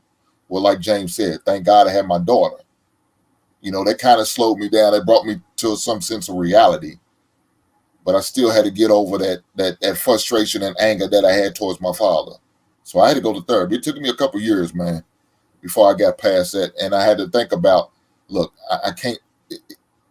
He wasn't there for me, but if he's willing to be there for my daughter, then I'm willing to open up and allow that to happen. Now, I didn't want him to do my daughter the same way, so I had to set him straight. I had to have it's kind of crazy that you have to have a in-your-face aggressive conversation with your father, because I wouldn't think no man should have to do that, but I had to do it. Don't hurt my daughter. Don't break her heart. Don't let her down like you did me. You know what I'm saying? And that's what I had to do. So, if you in the city and you meet somebody that knew me before 25 and you talk to them about me, it's gonna sound like they describing two different people. You will not believe how they describe me. You'll be like, no, not him. No, I promise you. One day it's gonna happen. Just tell them like, yeah, NY, woo, woo. If you don't in the circles, you will be surprised, bro. I promise you. You're gonna be real surprised. You on mute, bro. No, I do that on purpose. No, I said I believe it, right? Because we all go through, you know what I'm saying? We all go through it to get to it. Every one of us got stories. The fact that you're at the age that, see, you wasn't even supposed to see 25, bro. You understand what I'm saying? So I know the way that you talk measured and reserved and calculated now. That didn't just come out of thin air. You have to practice and develop that. So, I believe you, bro.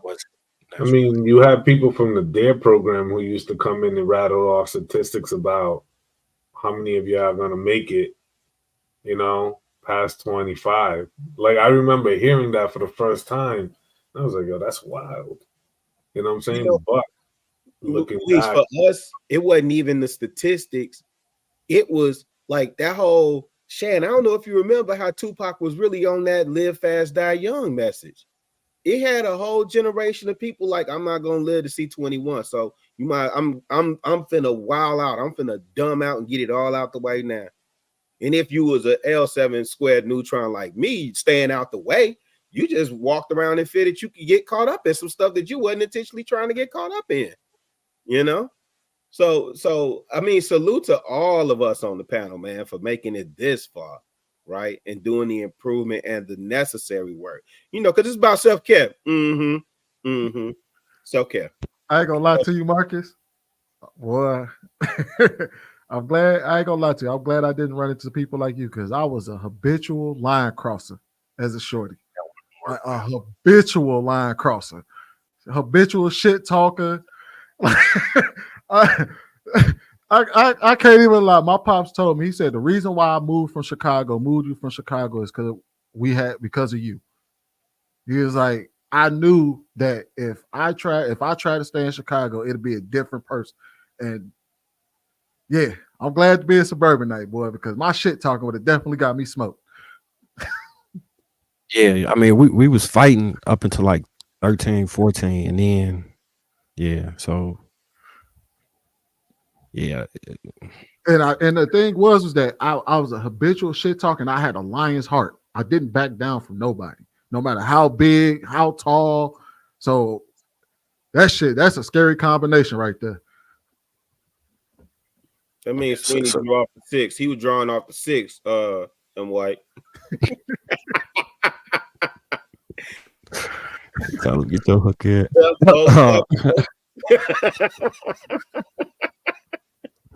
I know JR got the next video pulled up for us.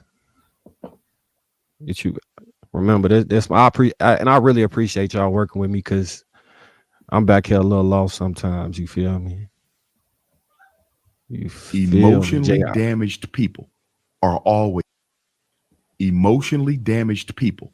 are always sexually promiscuous. Let me say this again. If you are traumatized, if you are emotionally damaged, you are promiscuous. And do you want to know why? Why is that? Emotionally traumatized people require constant validation from others. You married to a woman who's been traumatized, abuse, abandonment, whatever. When you're not around her for too many days, she has to entertain another man, because her trauma dictates constant validation. And constant validation means I must have a man in my personal space. You ever date a woman who was crazy about you?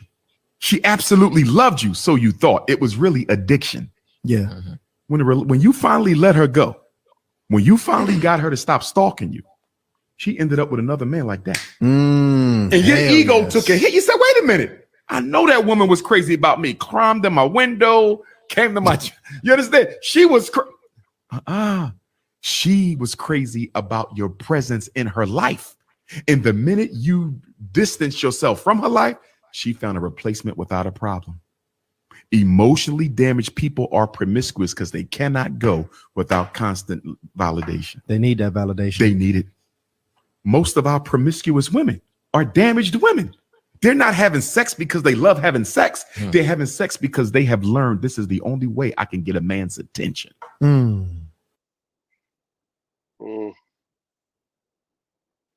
Sounds cute. Yeah.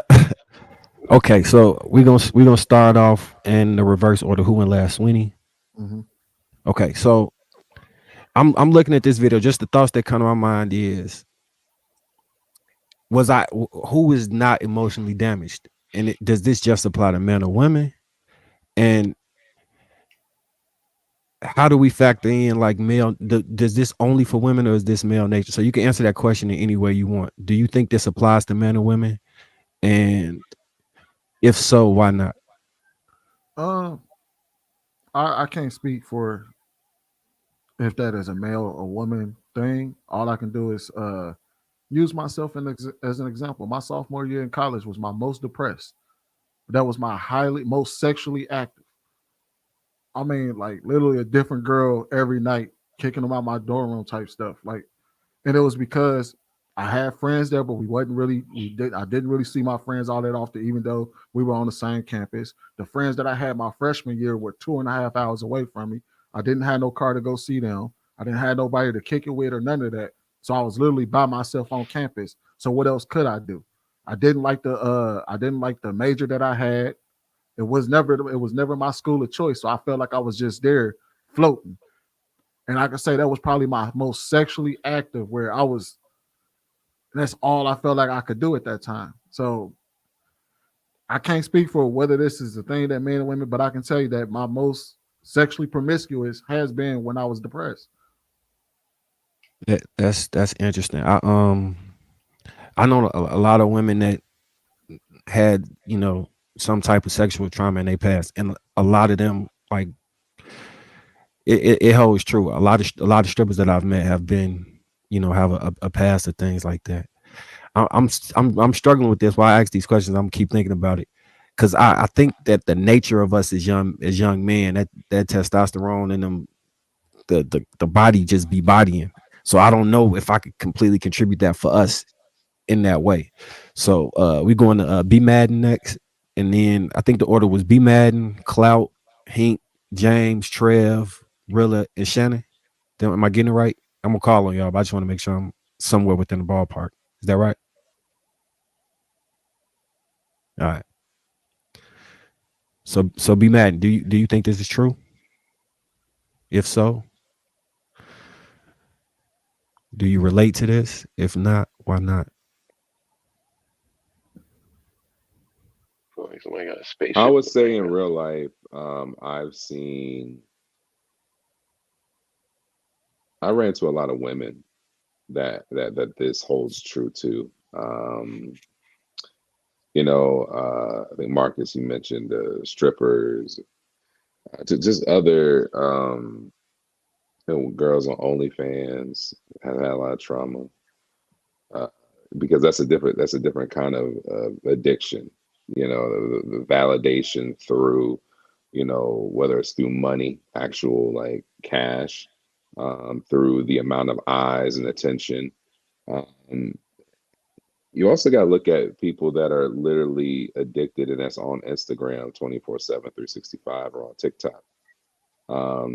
That's another kind of validation that some women just have to know that they're sexy, that they're desired, that they're wanted, and that there's guys blowing up their DMs, that there's a bunch of comments, there's a whole bunch of likes on their posts, and they wear sexually promiscuous clothing, or they have their boobs like stuck all the way out all the time, or they got their butt out, or they're half naked, or damn near naked in a lot of these posts, just to get some sort of validation from men. And they're really just screaming out, I need love, I need someone around me at all times. I need attention. I need all that stuff. So I see it from women time and time again. A lot of women have been through a lot of messed up things, unfortunately. A lot of women have a lot of trauma. They've been, abused. They've been through, sexual abuse through family members or people that were close to them or what have you, or they've been in really bad relationships. So, and I think also it has something to do with the level of power that they choose, that they want to, they feel as though that they've been abused, they've been in bad situations. They want to be able to control what they have the ability to control, and that's like who they have sex with. So that's a level of control for them, a level of power. Like, I'm gonna take back my power, and taking back my power is riding whoever I want to ride or whatever. It's a very interesting topic. I think it could,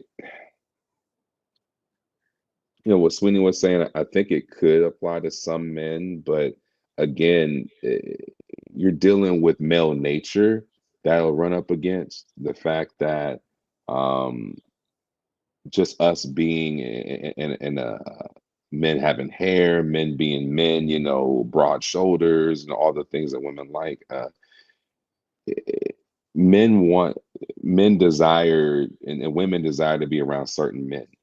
So it's kind of difficult to say that men have that same issue. I think obviously men have trauma in this country as well too, but I don't think men look for sex as well. I think men are always looking for sex to a degree. So I mean, especially when you're single. So it's kind of hard for me to say, is it just your natural conquest or your natural testosterone and you're attracting these type of women, or you're trying to just have sex with a whole bunch of them just because you're dealing with a lot of things, you're stressed, or you're depressed. So I don't know if it works the same way, but for women, definitely, I've seen that time and time and time and time again. I appreciate that. It sounds like it's pretty consistent amongst us and what everybody has experienced thus far. I know Cloud gonna have some major insight. I know some major insight. You've been sitting there pondering. I know you. I'm never gonna ask you a question. I just want to see where you're gonna go with this. I seen you pondering. Yeah, I was thinking on it because, like, I get where Umar's coming from, right? But I kind of have an issue with. I think a lot of these guys today like try to pathologize or diagnose everything, and I think sometimes it can get a little ridiculous. Like, people have been having sex since the beginning of time, right? And people have always been having sex. And like, even though Sweeney gave his example of like being in college, it's like, yeah, maybe you were depressed in college, but you were also in college. You were also probably bored out your mind. You know what I mean? Like, and I'm pretty sure if you ask most people when the most promiscuous time in their life was, it was probably in college, right? So I think we like to go, oh, this person's being promiscuous, and so they must have some type of emotional damage. And I think that's just dangerous, like to always jump to someone having emotional damage when they're promiscuous, because look, I mean, they could be doing it for validation, but in today's day, there's a lot of easier ways to get validation. Like B Madden said, you can get on Instagram, you can get on TikTok, you can get on YouTube. You can go outside like this. You can dress a certain way. There's a lot of ways to get validation if somebody is just so emotionally damaged that they just need attention and validation. I genuinely think a lot of times promiscuous people just like having sex. A lot of them, I believe, just have a sex positive lifestyle and they just enjoy it. I think the word promiscuous also has a heavier weight than what it actually is. Promiscuous just means that you have many transient relationships, like, right? That, like, so it just means that you've had many relationships that aren't necessarily solid long-term relationships, and really that's the standard of today. I mean, we look at promiscuous like, a woman's getting run through by like 10 dudes a night or something, but no, like literally, if she dated 3 different dudes in a month that none of them became her boyfriend, that's technically promiscuous, and that's the standard of today's society. So again, I don't know if it's because of emotional damage, or it's just that, you know what, we live in a world now where promiscuity is less shamed. There's a lot more access to be promiscuous. There's a lot. It's a lot easier to be promiscuous in today's days, and I think that that's just the times. With the internet, you can see more nudity, you can touch more nudity, you can connect with more people, and I think people just want to do that. I don't think it always has to be that men or women have some type of emotional damage because they just want to have an abundant sex life. But now, on top of that, I would say it's absolutely true that some people's promiscuity, it stems from um, emotional damage, but I think that's too vague. I think we should be more specific and say like sexual trauma. Like if someone had sexual trauma in their life, I think it's very likely that, promiscuity in that person's life may stem from their sexual trauma. But if it just random emotional damage causes promiscuity, I mean, we all go through all type of emotional damage, and I just don't see it. I think it's kind of a reach, and I think it's reaching because again, he's Dr. Umar Johnson, and he has like this pressure on him to say something profound when he gets in front of a camera. Like, you're Dr. Umar, you should say something profound. And so all these guys, when they get in front of the camera, they feel the need, like, oh, I have to pathologize. You're behaving this way because something's wrong with you. And it don't be that. Some people behave the way they do just because they feel like it, and that's okay too. Like we have to learn to accept that some people's behavior is just simply what they feel like doing. It's not because they're mentally ill, not because they've been damaged, not because their daddy or their uncle touched them. It's because they like to fuck, and I think that's okay. There's nothing wrong with that. I was gonna say clout because I see how you look at promiscuity, and I think you're right on a lot of things. Because the way I was coming from it was, I was always sexually active. I've been sexually active since I was 13, but I think it was a different way that I handled it in college. It was reckless abandonment. Like, I didn't care.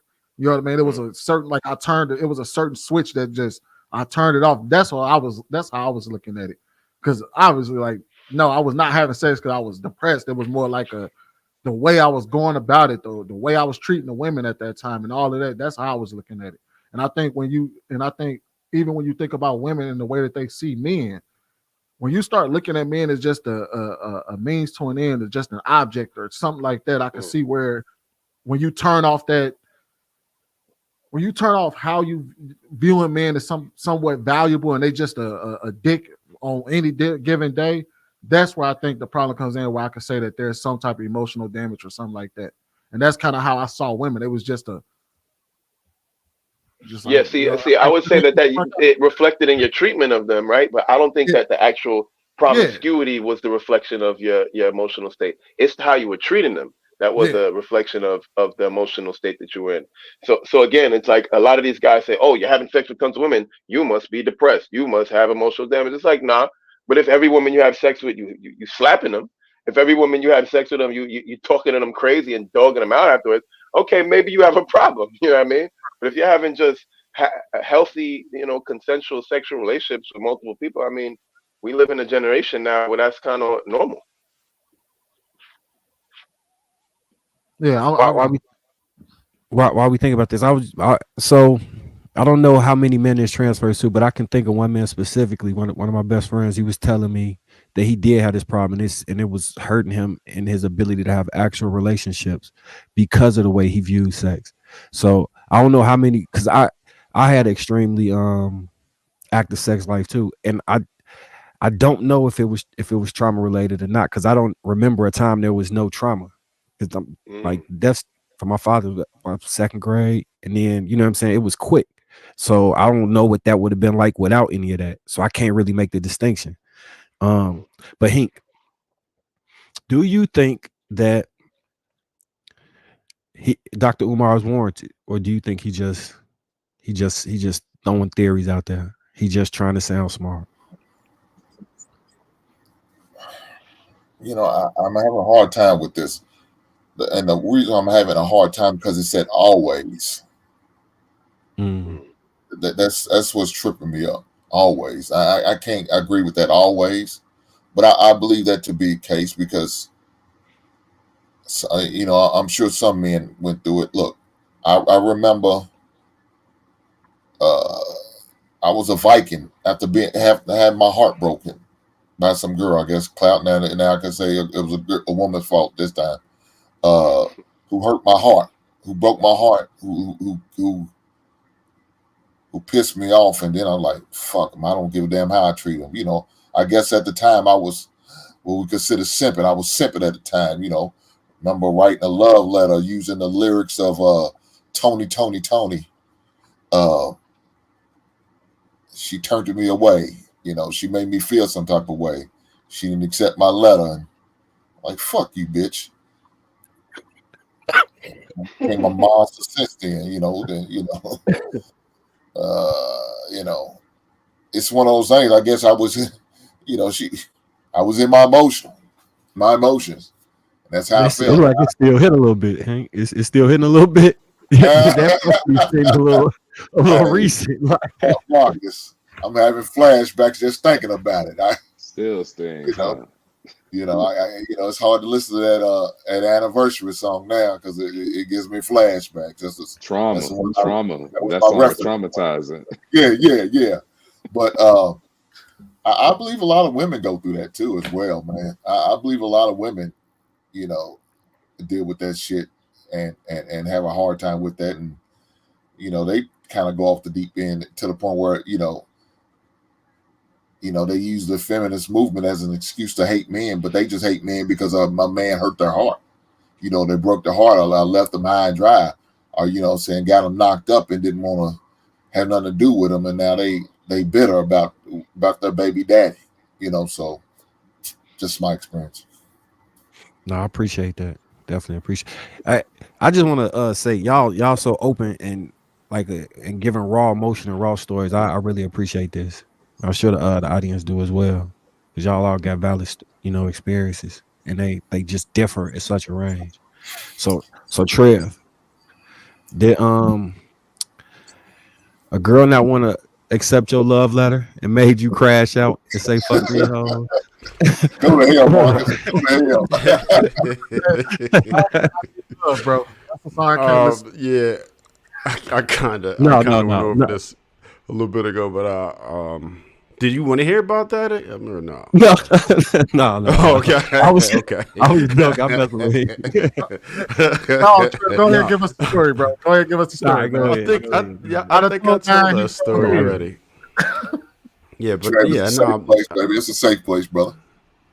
No, I mean, I've certainly had that happen to me. I would say when I was like 15 or so, got my heart broken back to back, and then that just activated savage mode. So, I think Dr. Umar really means well.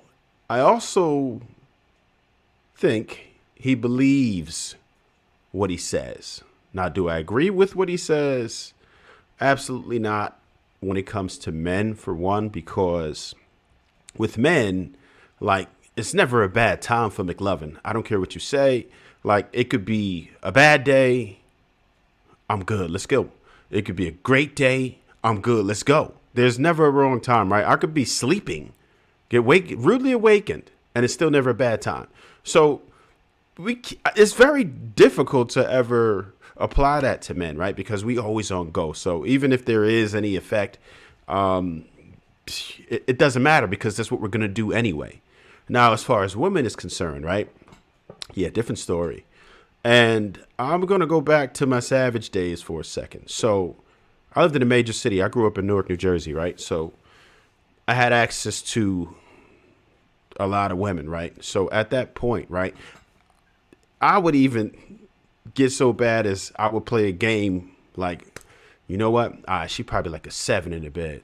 She like 8. And I would just have to find out, right? I was looking for women who would probably rate the highest in bed, looking for promiscuity. So I felt like I could spot it out, like right off the rip. And I didn't even know what I was looking for. I didn't know what I was recognizing.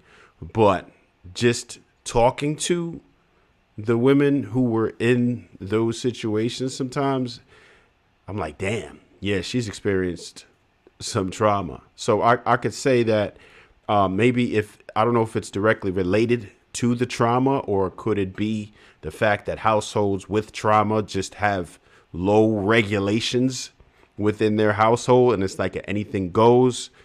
So it's confusing to me, but I think there might be something to it as far as a woman, because the one thing that I did find that most of them had in common, who were the most promiscuous, who would give you the least hassle, absolutely had some type of trauma. And like, let's say I know we talked about the strippers a little earlier, right? Almost all of them have had some type of trauma, and you have to figure the mental state that you have to be in to be able to even do that, right? To be able to undress yourself completely in front of strangers and feel comfortable with that. That's a big deal.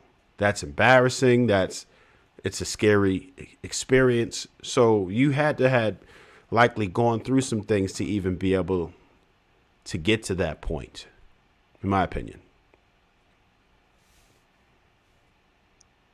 Yeah, I appreciate it. I was trying to get my daughter there. I don't know if y'all just heard her running here screaming.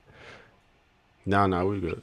Oh, good. So Trev, so you agree or you don't agree with Umar? Trev, you agree with it on the woman's I side? agree as far as I agree as far as the woman's side. Certainly not the men's side, because it would be nearly impossible to distinguish it, just because we're always on go no matter what, right? And I don't even call men promiscuous.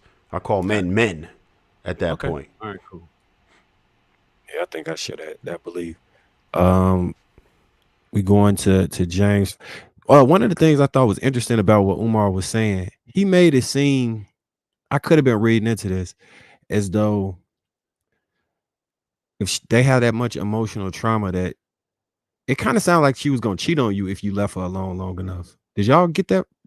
Maybe that's just me, but that's kind of how that sounded to me. Yeah, Marcus, he I got the same thing. He definitely said that.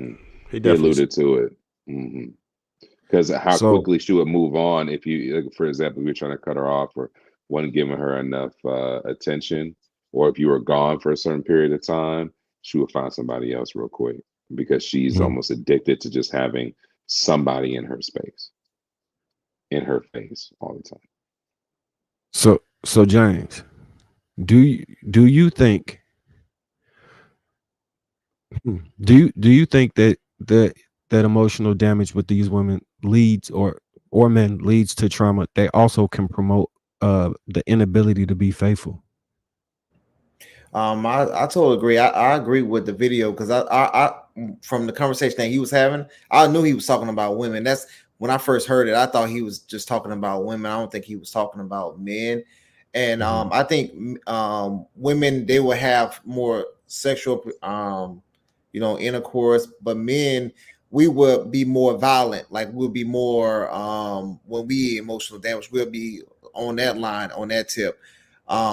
So, and there's nothing new under the sun, man. We hear stories about all this type of things in the scriptures and all type of history and things like that, of how and I think this is a time where men, we're gonna have to be more disciplined in what we're doing with the ladies, because if we continue down this path and just plowing them out, it's going to be a lot more trauma built in these women, because these women don't know nothing right now. Honestly, these women are like babes, and we're going to have to, instead of giving them the meat, no pun intended, we're going to have to give them some milk. You know what I'm saying? So so they can kind of get ready to know what a good man is, and to be able to be those wives that we want them to be.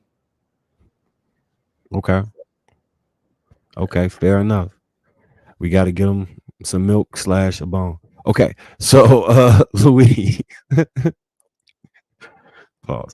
Louise, in your experience, have you ever dealt with this? And if so, did it make it difficult to be in a relationship with somebody, or did it disqualify them in your mind from being in a relationship? It's kind of interesting sitting back, listening to everybody share, because like I kind of reflect back on my kind of upbringing and the people that I was around growing up. I didn't really experience any heartbreak or any of that until I got to college. You know what I'm saying? And then, I did the Trev thing, right? Because like I saw like, you know, the great couples and all this and that, and I started to kind of see and take off the glasses and really see how the world was really moving. Lewis, you start fucking fat girls like Trev? Nah. Oh, okay. I must have missed that part of the story, Trev. Shannon, why you put that on me, man? Shit, why you doing like that? Not too man? much. I'm Big Shirley, okay. But yeah, like I started to kind of see like how like relationship was like sort of like something that was in the rearview mirror. Like a lot of people wasn't focused on that.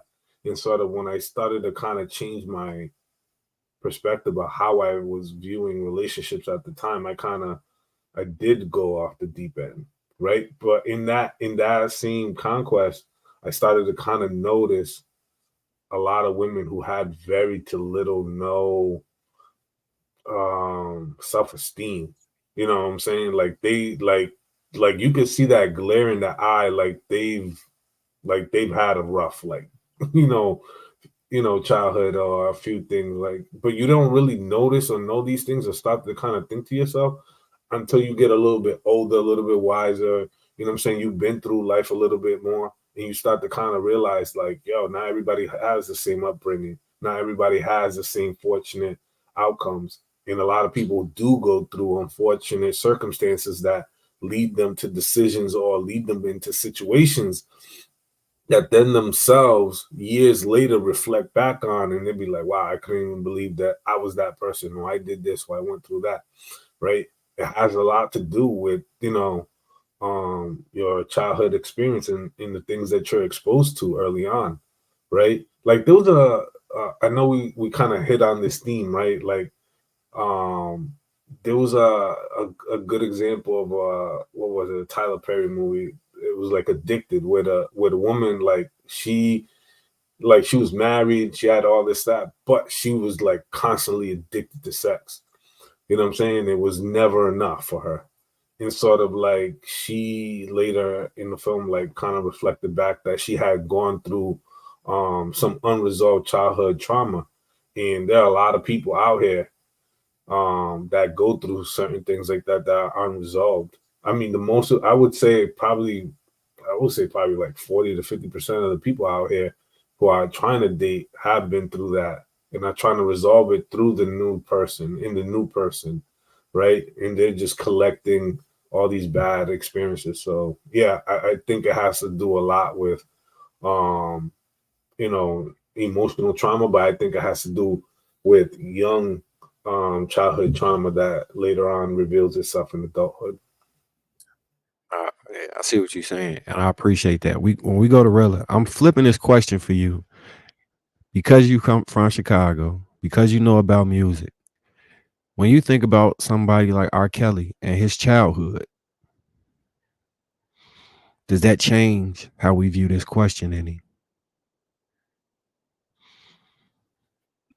And do you think that affected him specifically in a way that led to maybe increased promiscuity or fetishes or illegal sexual preferences? You know, I'm sitting up here rocking like a damn grandma in the church. Fuck. I don't think it affects how we look at the question because it's so many Robert Sylvesters that we know, right? And what became of him as a result of what happened to him is not surprising to a lot of us. You know, if Antoine Fisher had turned out the same way as a result of what happened to him, wouldn't it surprise us, right? And if I recall, in historian Shan could correct me because I don't fully remember reading his book. I have it. I just don't fully remember reading in his book where he said he was, you know, hypersexual as a result of what happened to him. Matter of fact, he retreated from sex because he was that repulsed by it. That's how much damage that had done to him. His manifestation was violence. He was violent. That's how it manifested. Jesus Christ. That's how it manifested for him. I gotta say this. I think Umar is dope, but I think Umar says stuff to deflect from the fact we have not seen that damn school yet. And a lot of what he says will get the clicks, the likes, and the views, but some of the stuff he says just does not make sense. People who are every emotionally damaged person always promiscuous? Always. That's crazy. And the cat with the stats, Dr. Umar, quick to spit off a stat, didn't cite a source, didn't give us no statistical data to back that up. Also, by him being a doctor, emotionally damaged is not a medical term. It's not diagnosis.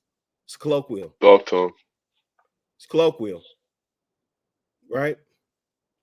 So, if I was going just with the observable eye, we know all types of people. And even if I just go from what James was saying, because I agree, I think he was talking about women, but I think it applies across the board, how people respond. Because we just heard a whole bunch of brothers, hey man, this heifer broke my heart. I ran through him. I wasn't a young bull on the top with pops talking about some, you know what I'm saying, we gonna walk down and get them all. I was ready to, you know what I'm saying, to the window, to the wall, right? I was just, oh my bad. I was just gonna add to it. I was like, how many times have we heard a guy after a heartbreak, which is technically trauma, say I'm on demon time from here on out? So Sweeney, this is a story I've shared in this space plenty of times. The last breakup I had before my boo thing, I was in Detroit. I had left and I lived in Atlanta for 20 years. I left Atlanta to start a new life with a woman, and it didn't work out. And it was a bad breakup. I was emotional, damn it, all that shit, right?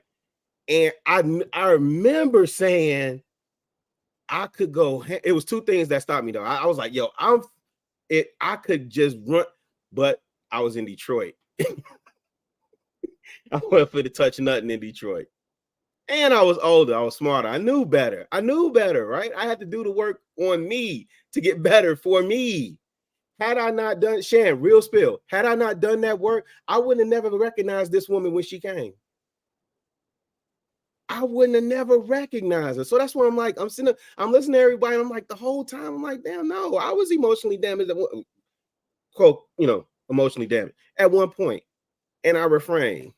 Right? We all have those stories. So, shout out to Dr. Umar. I think he makes some good points on some things. I just don't think this is one of them. Fair enough. I got a question specifically for you, Sharon. This is specific to your expertise. Specific to your expertise. Being in LA,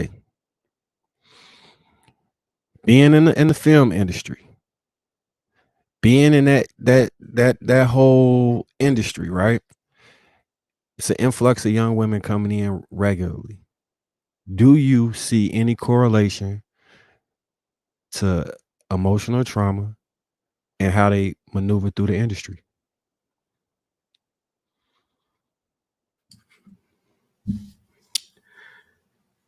LA is the repository for broken people.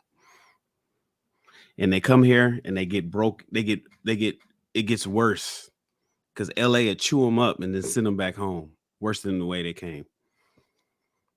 A lot of people come out here, man, they get hooked on drugs. See, I was just having a conversation with somebody about this the other day. They come out, everybody thinks they're going to be a star. You live in the Midwest, you grew up in a small town, you had DirecTV satellite piped into your house and you saw these movies and you paid attention to the star of the TV show and you ignored all the background actors.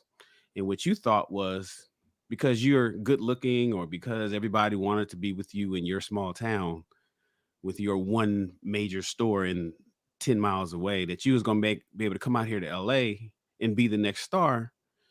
And you come out here and next thing you know, you meet Harvey Weinstein. You get your ass chewed up. And then when things don't happen the way you thought they were, 3 years later, we send you on back home. Body counts, high double digits, drugs, alcohol, and go on back to mama and go on get that job that you had before you left. Yeah, it happens a lot out here, man. There's only a few people that actually survive or even make a living, much less become a superstar. You can forget that. You got a better chance to get in the NBA. But that's just LA. And a lot of people just don't learn it or know it until they get out here and it's too late. So the thing is, though,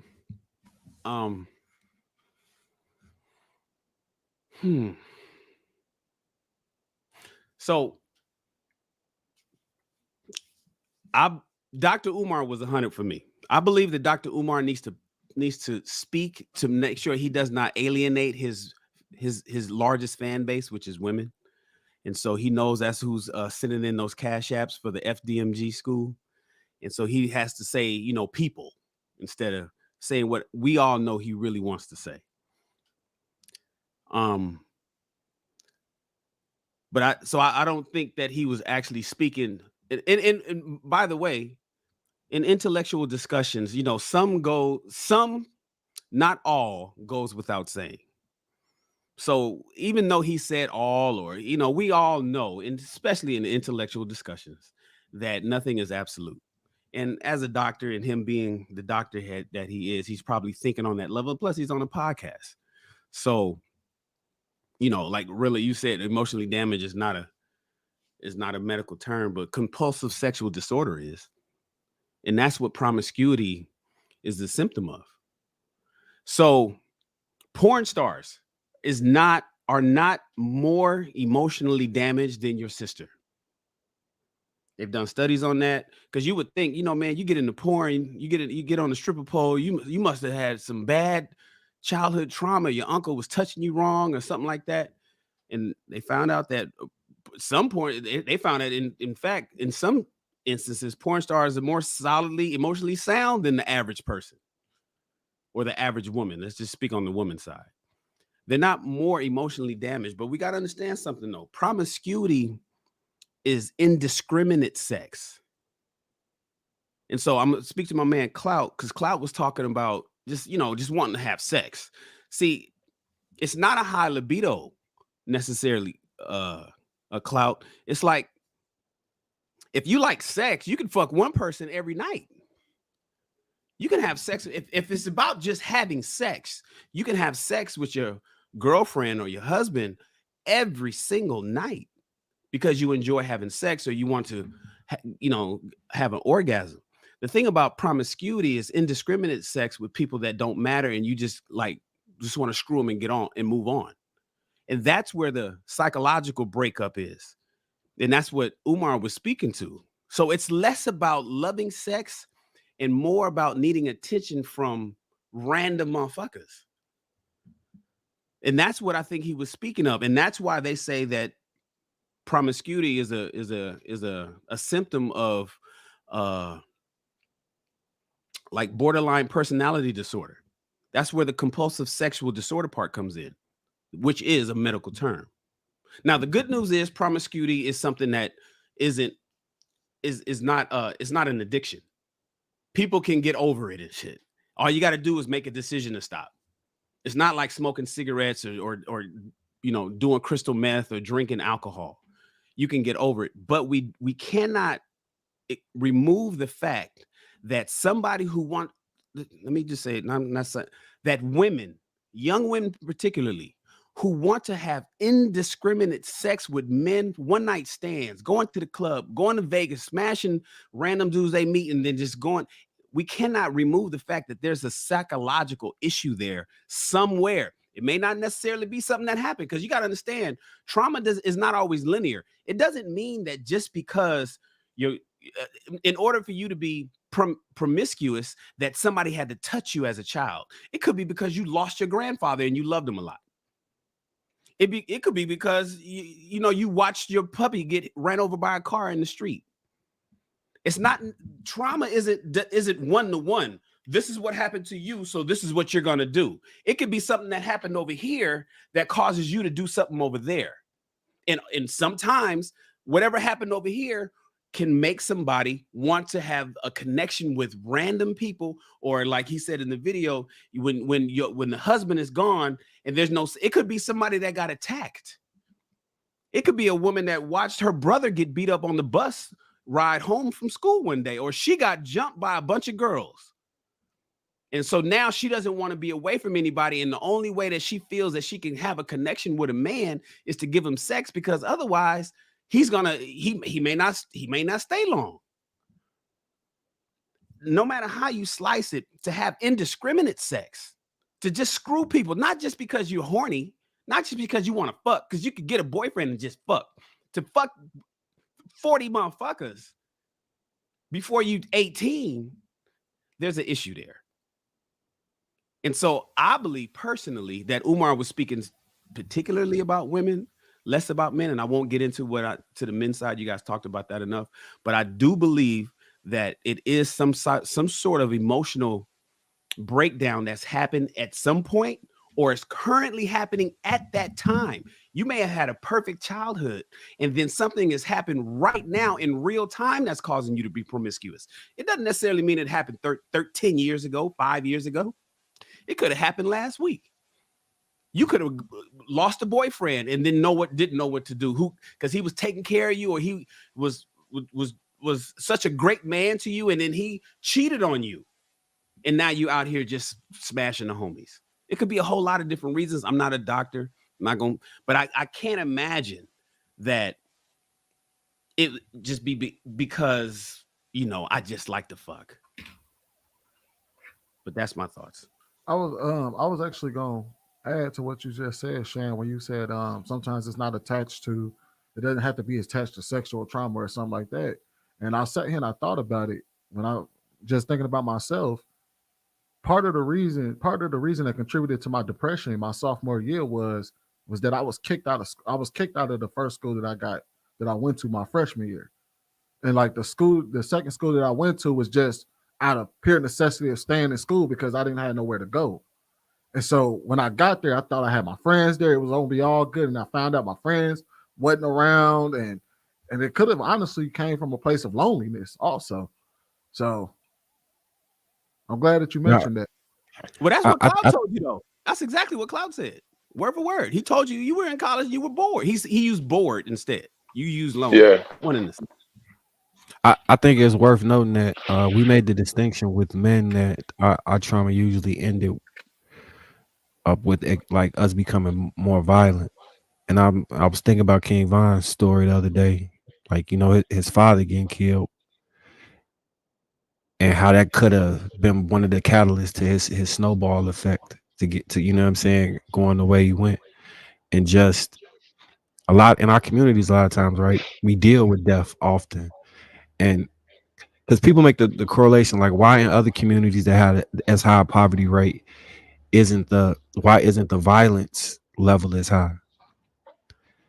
I think that there's a link. I think it's something that could be looked into, that there's a link between violence being contagious and the snowball effect that occurs within our community specifically, based off of the violence that that a lot of us experience or are secondhand parties to.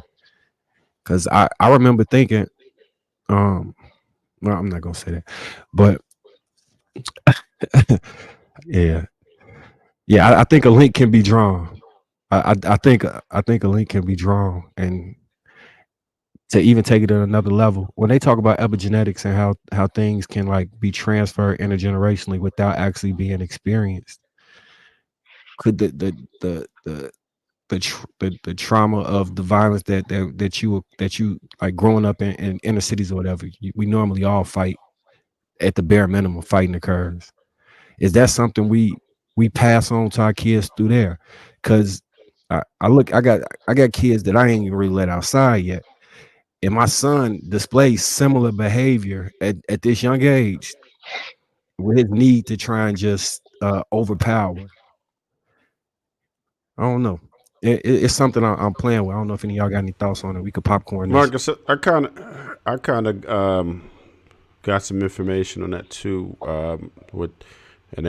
There's many people who have done the studies believe that you can pass your trauma on through your DNA. And if let's say you follow that, if that's the case, then we were destined to be violent because you know how much violence we've dealt with, right? Not, and a lot of it is not due to our own doing. That's just what we had to deal with, right? That was just our lives for quite a while.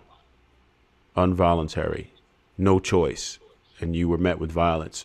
So if there's any truth to that, then there's a lot of work to do, whether that's therapy, whether that's whatever values your parents instill in you. But there's a lot of work to be done in the early phases of our lives to be able to try to reverse that trauma. I think too, the kids, they watch you. So you might not thinking you doing some of the same characteristics that you used to do, but you probably are, but it's like slight.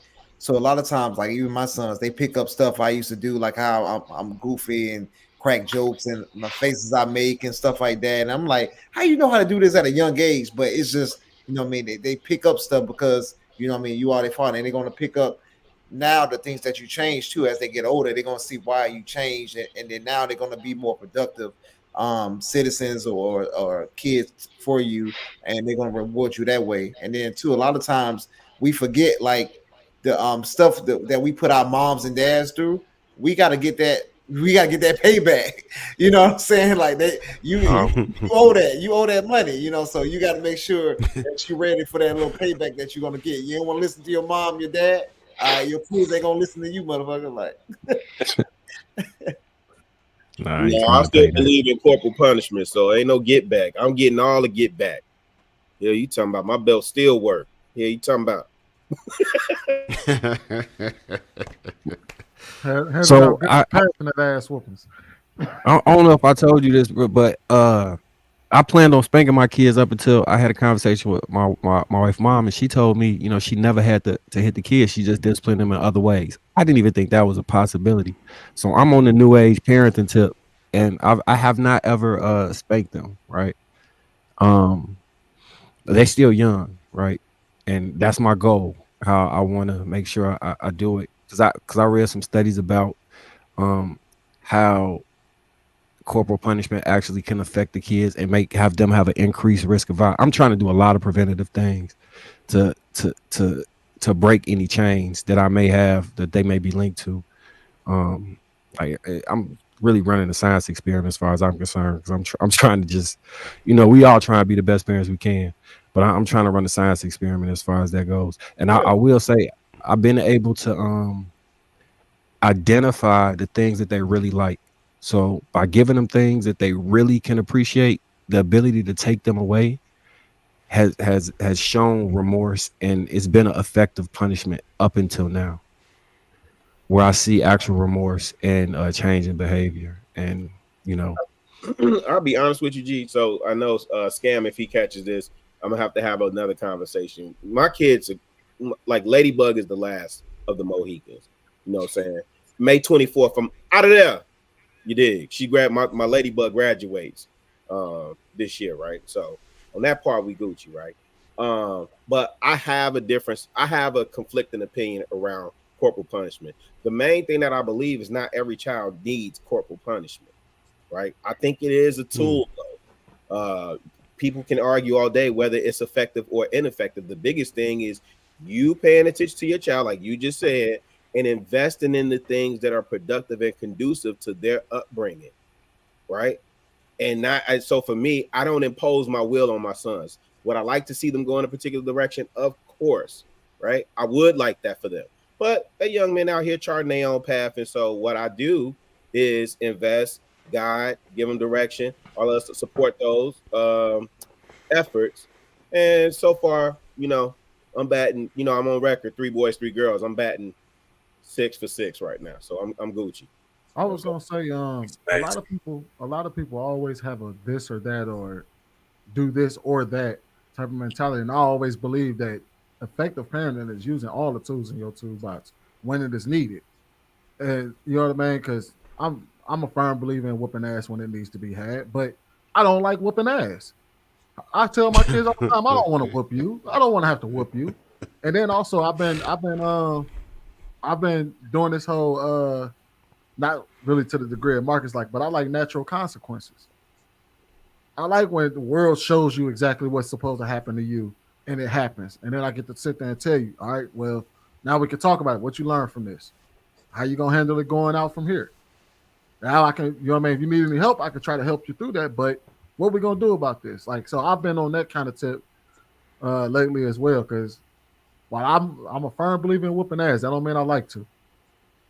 Yeah. So Sweeney, with that, I feel like that part that you were getting to right there is explaining.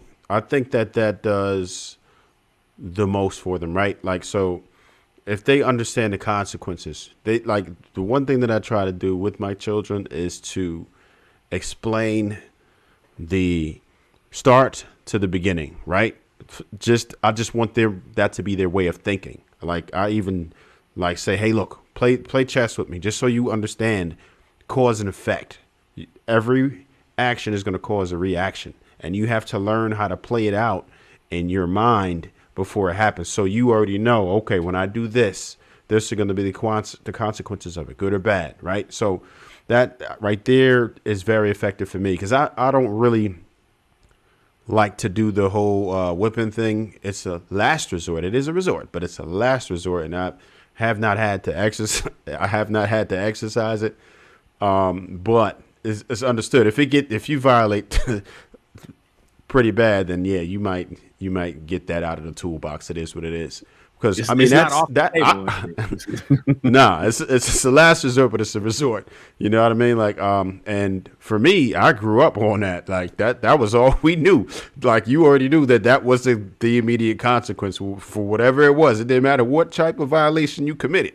That was the resort. And I mean, I think we just got kind of soft where that's concerned, pause, because it's like, I don't feel like I came out that bad, right? I think if my children were to do kind of as I did minus, like a couple of years, I wouldn't feel that bad, right? And the result, I wouldn't feel that bad. So I can't say that it was ineffective, but I still wanted to try it differently. Not to mention, them. You got to be real careful with that stuff right now, man. They go to school with any little thing on them. It's on. Well, that's the thing. You already know how that goes. Yeah. We didn't get soft. The police got involved.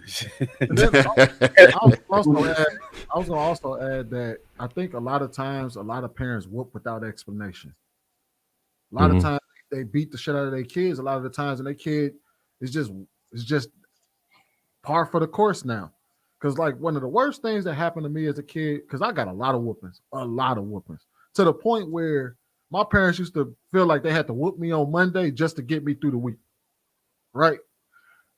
But the worst part of any whooping that I ever got was the 3-hour discussion that we had after, and I had to sit there and look at them crazy while they lecture me. Like that was the part, and all of that, and even after the whooping, because I got a whole lot of whoopings, it was those discussions afterwards that stuck with me throughout my life. Damn, sweetie, 3 hours. I got my lectures during the whippings, so whatever they had to say, it was. That's how I got. Definitely. Break it down in syllables. Bro, we had to sit there for 3 hours and look crazy at them while they sat there and lectured us about the thing we just got a whooping for. We up at. You know how you used to come home and you got a whooping for school for something you did at school. You'll get your whooping at 6:30, 7 o'clock when they come in, right? And then you got to sit there and look at your parents till it's time for you to go to bed while they sit here and lecture you about the reason why you got a whooping and how goofy you was for whatever the dumb shit I did at that time. You know, they want to do that stupid.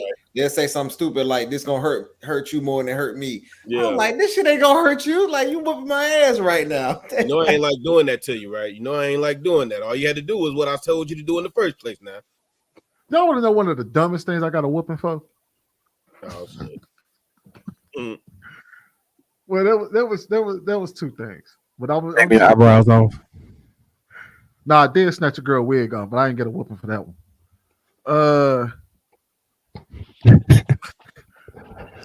of the dumbest things I got a whooping for, right? So I grew up in, like I think this might have been I was maybe like in first or second grade in Chicago. I went to elementary school in Chicago, and I don't know if y'all experienced this, but they used to take you to go get, like they took us to go get like free coats and boots for the winter, right? And so, and so I got those boots, and they were some cheap ass boots, so they used to squeak when I walk. And so me, I absolutely hated the boots, but I was still trying to take care of them. So I'm over at the babysitter house, man, and I'm trying to wash my boots, and I wind up drowning them boots and destroyed them in my babysitter's bathtub trying to clean them. And my parents whooped my ass because they thought I destroyed the boots on purpose because I didn't like them that they squeaked.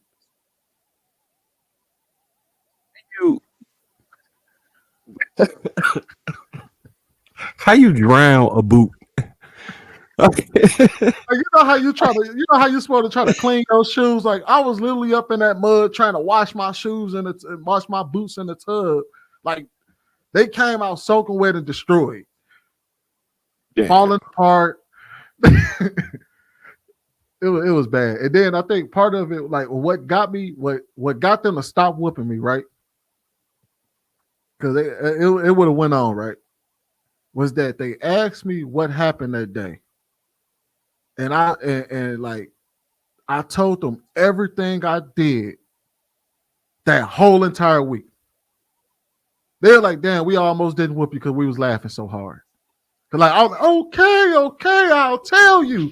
And I pushed the girl out of her chair. I jumped out my seat. I ran down the hallway. I drowned my boots in the tub. I did like they was like unfucking believable. I'm still tripping on drowning boots in the tub. We got 2 super chats that we didn't. I ain't pull up. Hey man, hold on. Hey Jay, what the likes looking like, man? What's up with the super chats and the cash apps and all that other good stuff, man? It's King talk over here, man. What's happening? Big facts. Hey, Hit that like button. JR, you need to take us out every night with Fallen Angels from Cloud Jones. You ever heard it? Oh, go look it up. Just Google Fallen Angels Cloud Jones. That shit is dope. Oh, I'm checking it out. I appreciate that. Y'all can go on my website to check out all of that, cloudjones.com. I got a player on there. You can play all my music from. Got him up. Support the homie Cloud. Yeah, Fallen Angels is on there. Mm-hmm. So we got a super chat from the big homie Crew Season 999. Trill, what's up, big dog? I met up with Trill in Chicago, man. Player ass dude. I rock with you, brother.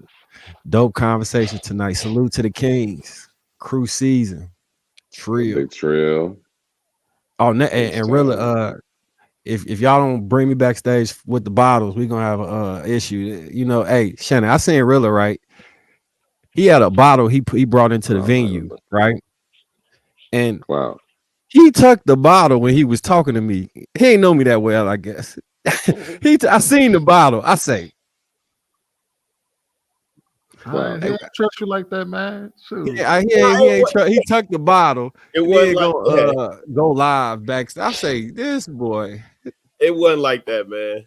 No, man. I when I come, I always come bearing gifts. I ain't even know Wizzle was gonna be there that night, man. He playing.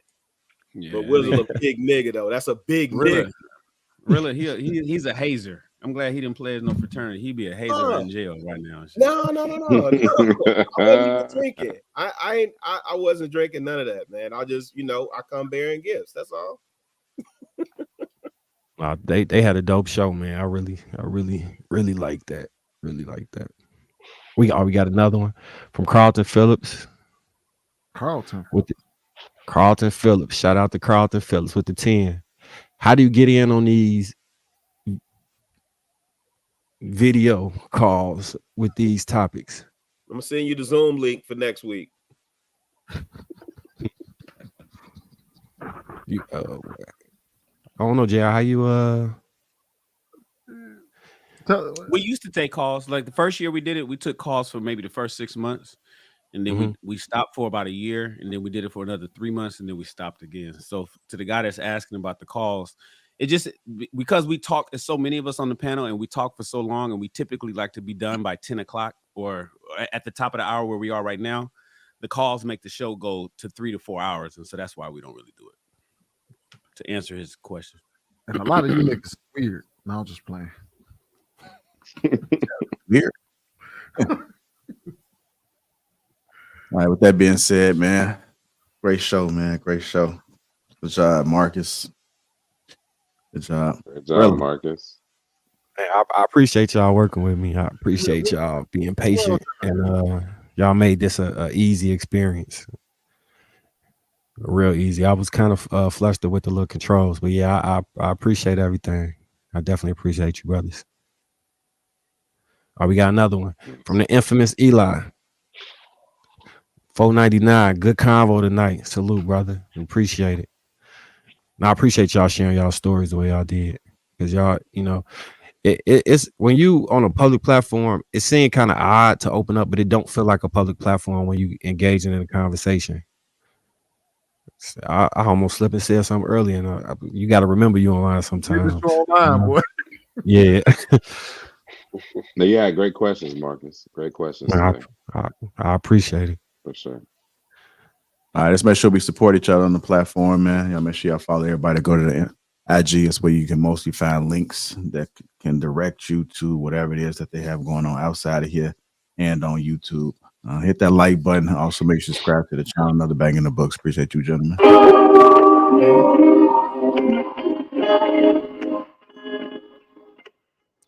You gotta get that clout song. I can't play some of that stuff, man.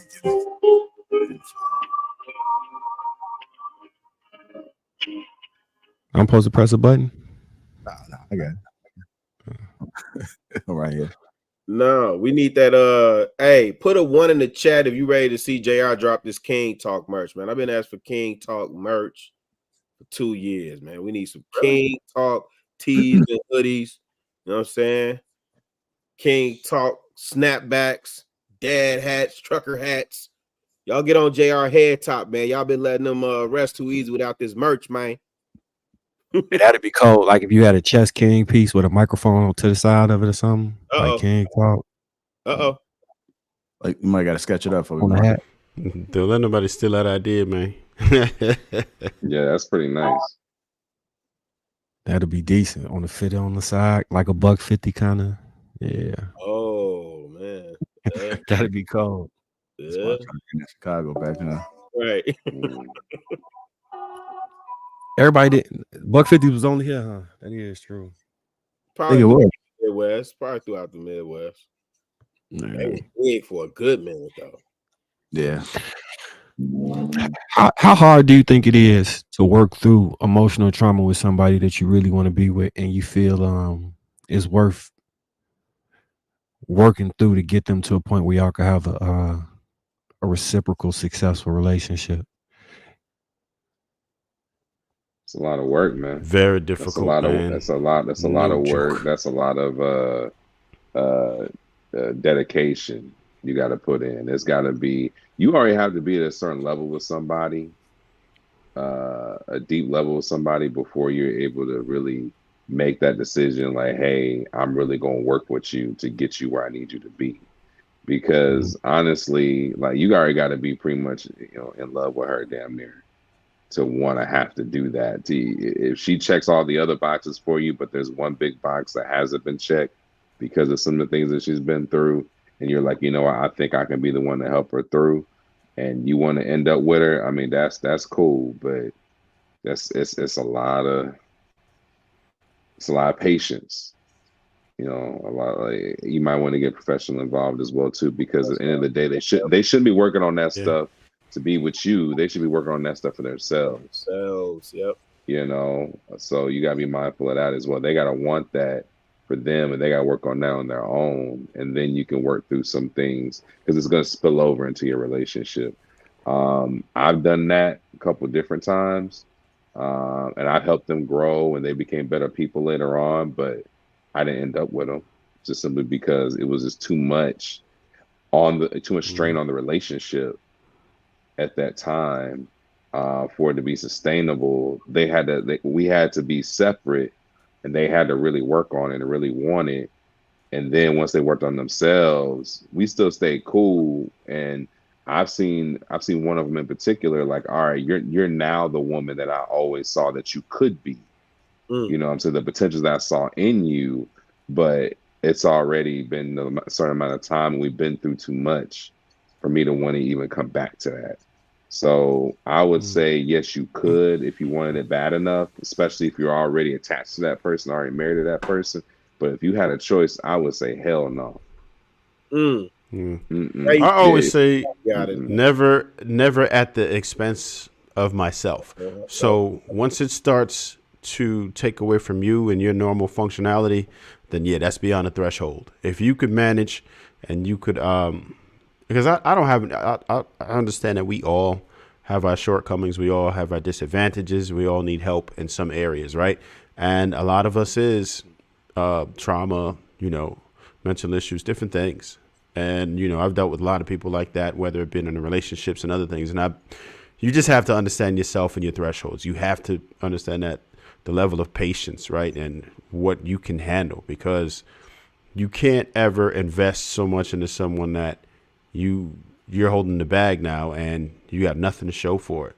You always want to make sure that it doesn't take away from you. If you can manage to do it, and it's like not everybody can do that, right? And so somebody who has trauma, the other person has to compensate for it, right? Because they have to be able to deal with that. And not your average person should try to deal with that without a professional, and even with the professional sometimes, because it's just too much for most people to handle. You have to be a special soul to be able to deal with something like that. And you have to know what you're taking on and know what you're getting into.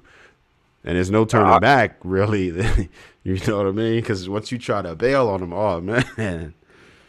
Oh, yeah. No, I agree. Like when I talk about every woman, I believe, in my opinion, can be the right type of woman for the right type of guy. A lot of that has to do with his ability to do just that, work through that trauma, or get that person to a place where they feel safe enough, where they can grow from that trauma.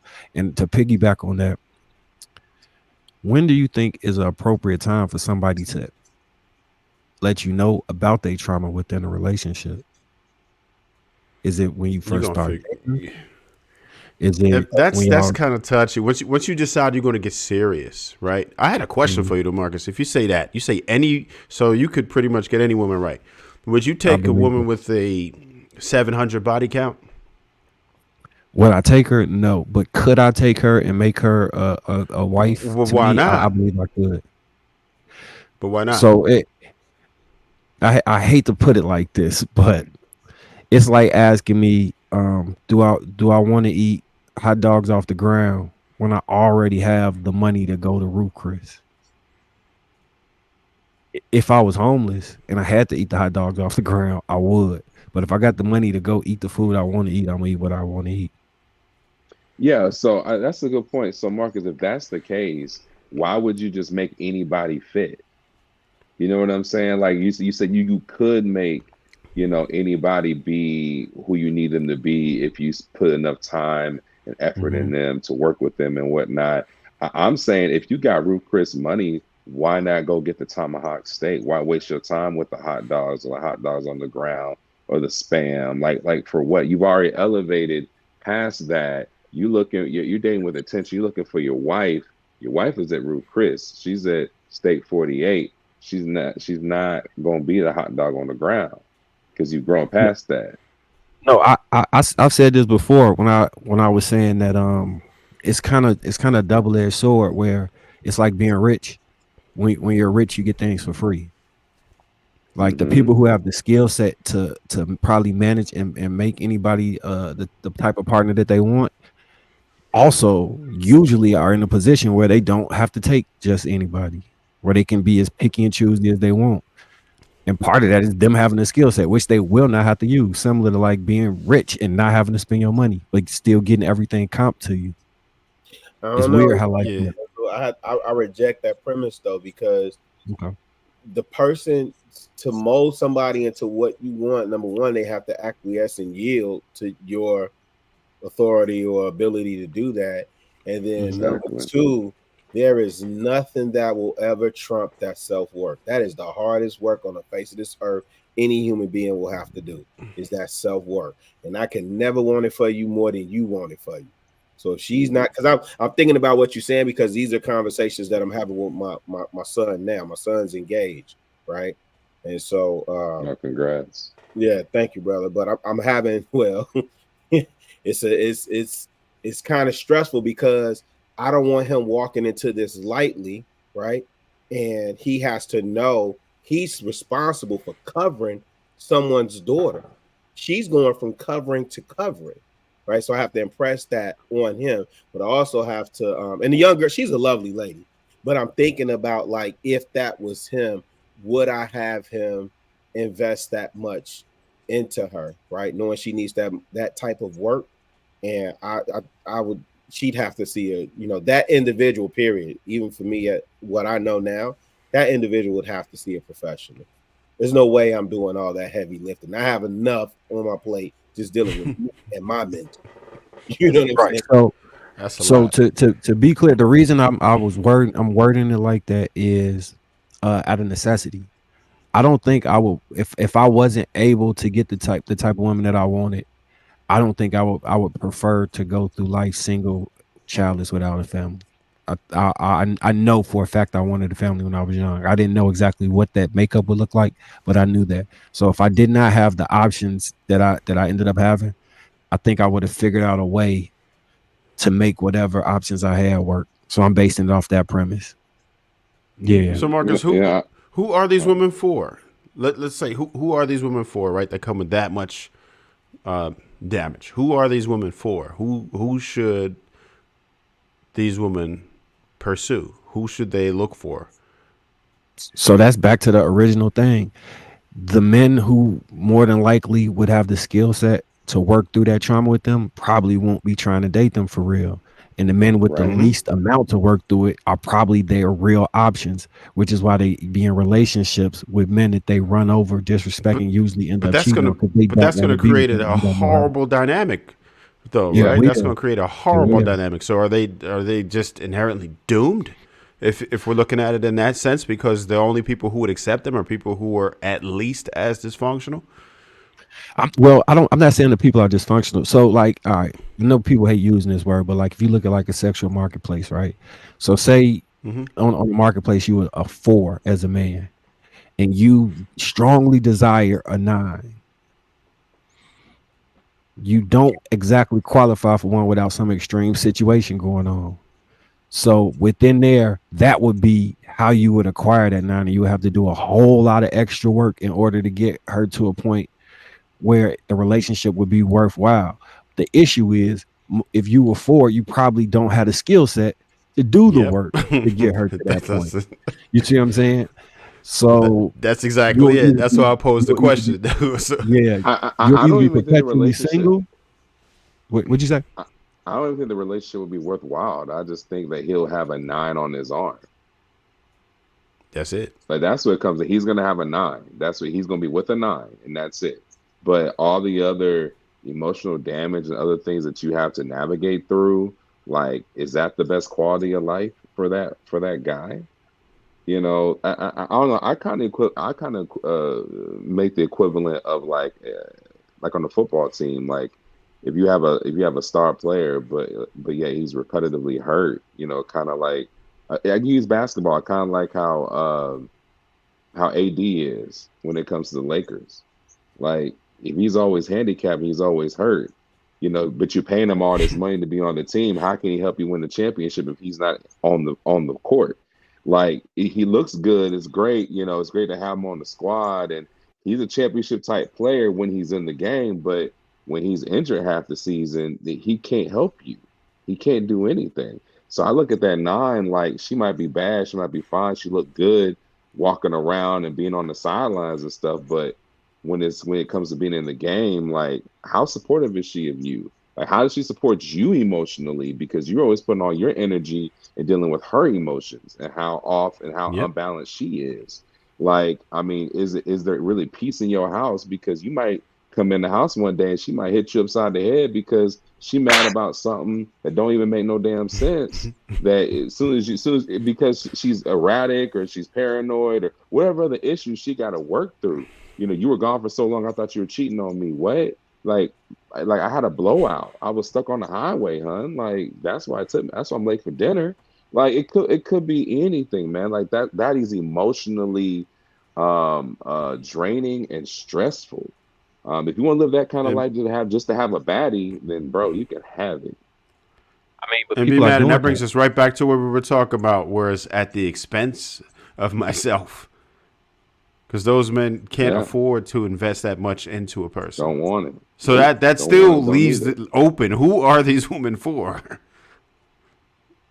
People are doing it. I don't know. Whatever they can get. People are doing it. And the other thing is, there are, as much as we might not want this, there are men who appreciate, I mean, what's the term, cuck?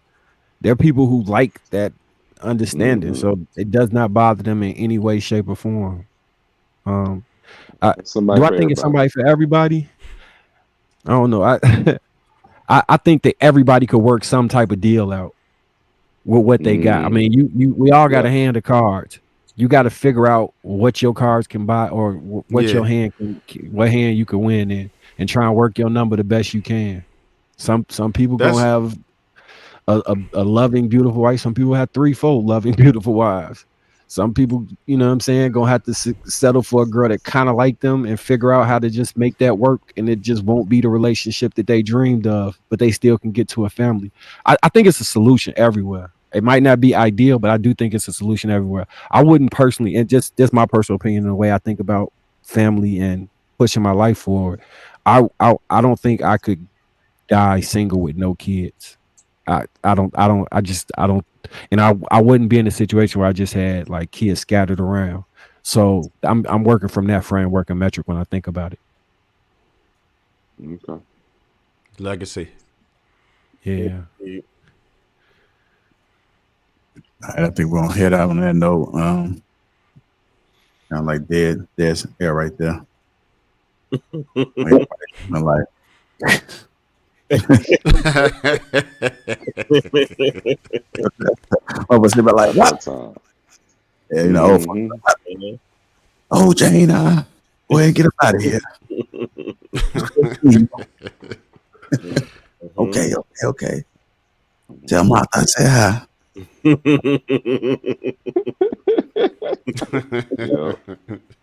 Superhead got a husband.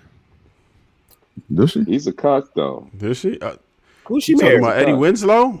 Eddie Winslow? They're not married no more, right? Another one? She did marry somebody, but she's a the breadwinner, ain't she? She talk about how she's the breadwinner, and he's a kept woman, basically. Yeah, he's a kept man, and she and she still got boyfriends or dudes that she deal with or get float out with. So people are weird. Let those Wheezy. Find your person, make your deal, do what work for you, fam. I mean, it's a woman in the space who got 3 boyfriends, like polygamy going to Miss Polly. Yeah, shout out to Miss Polly.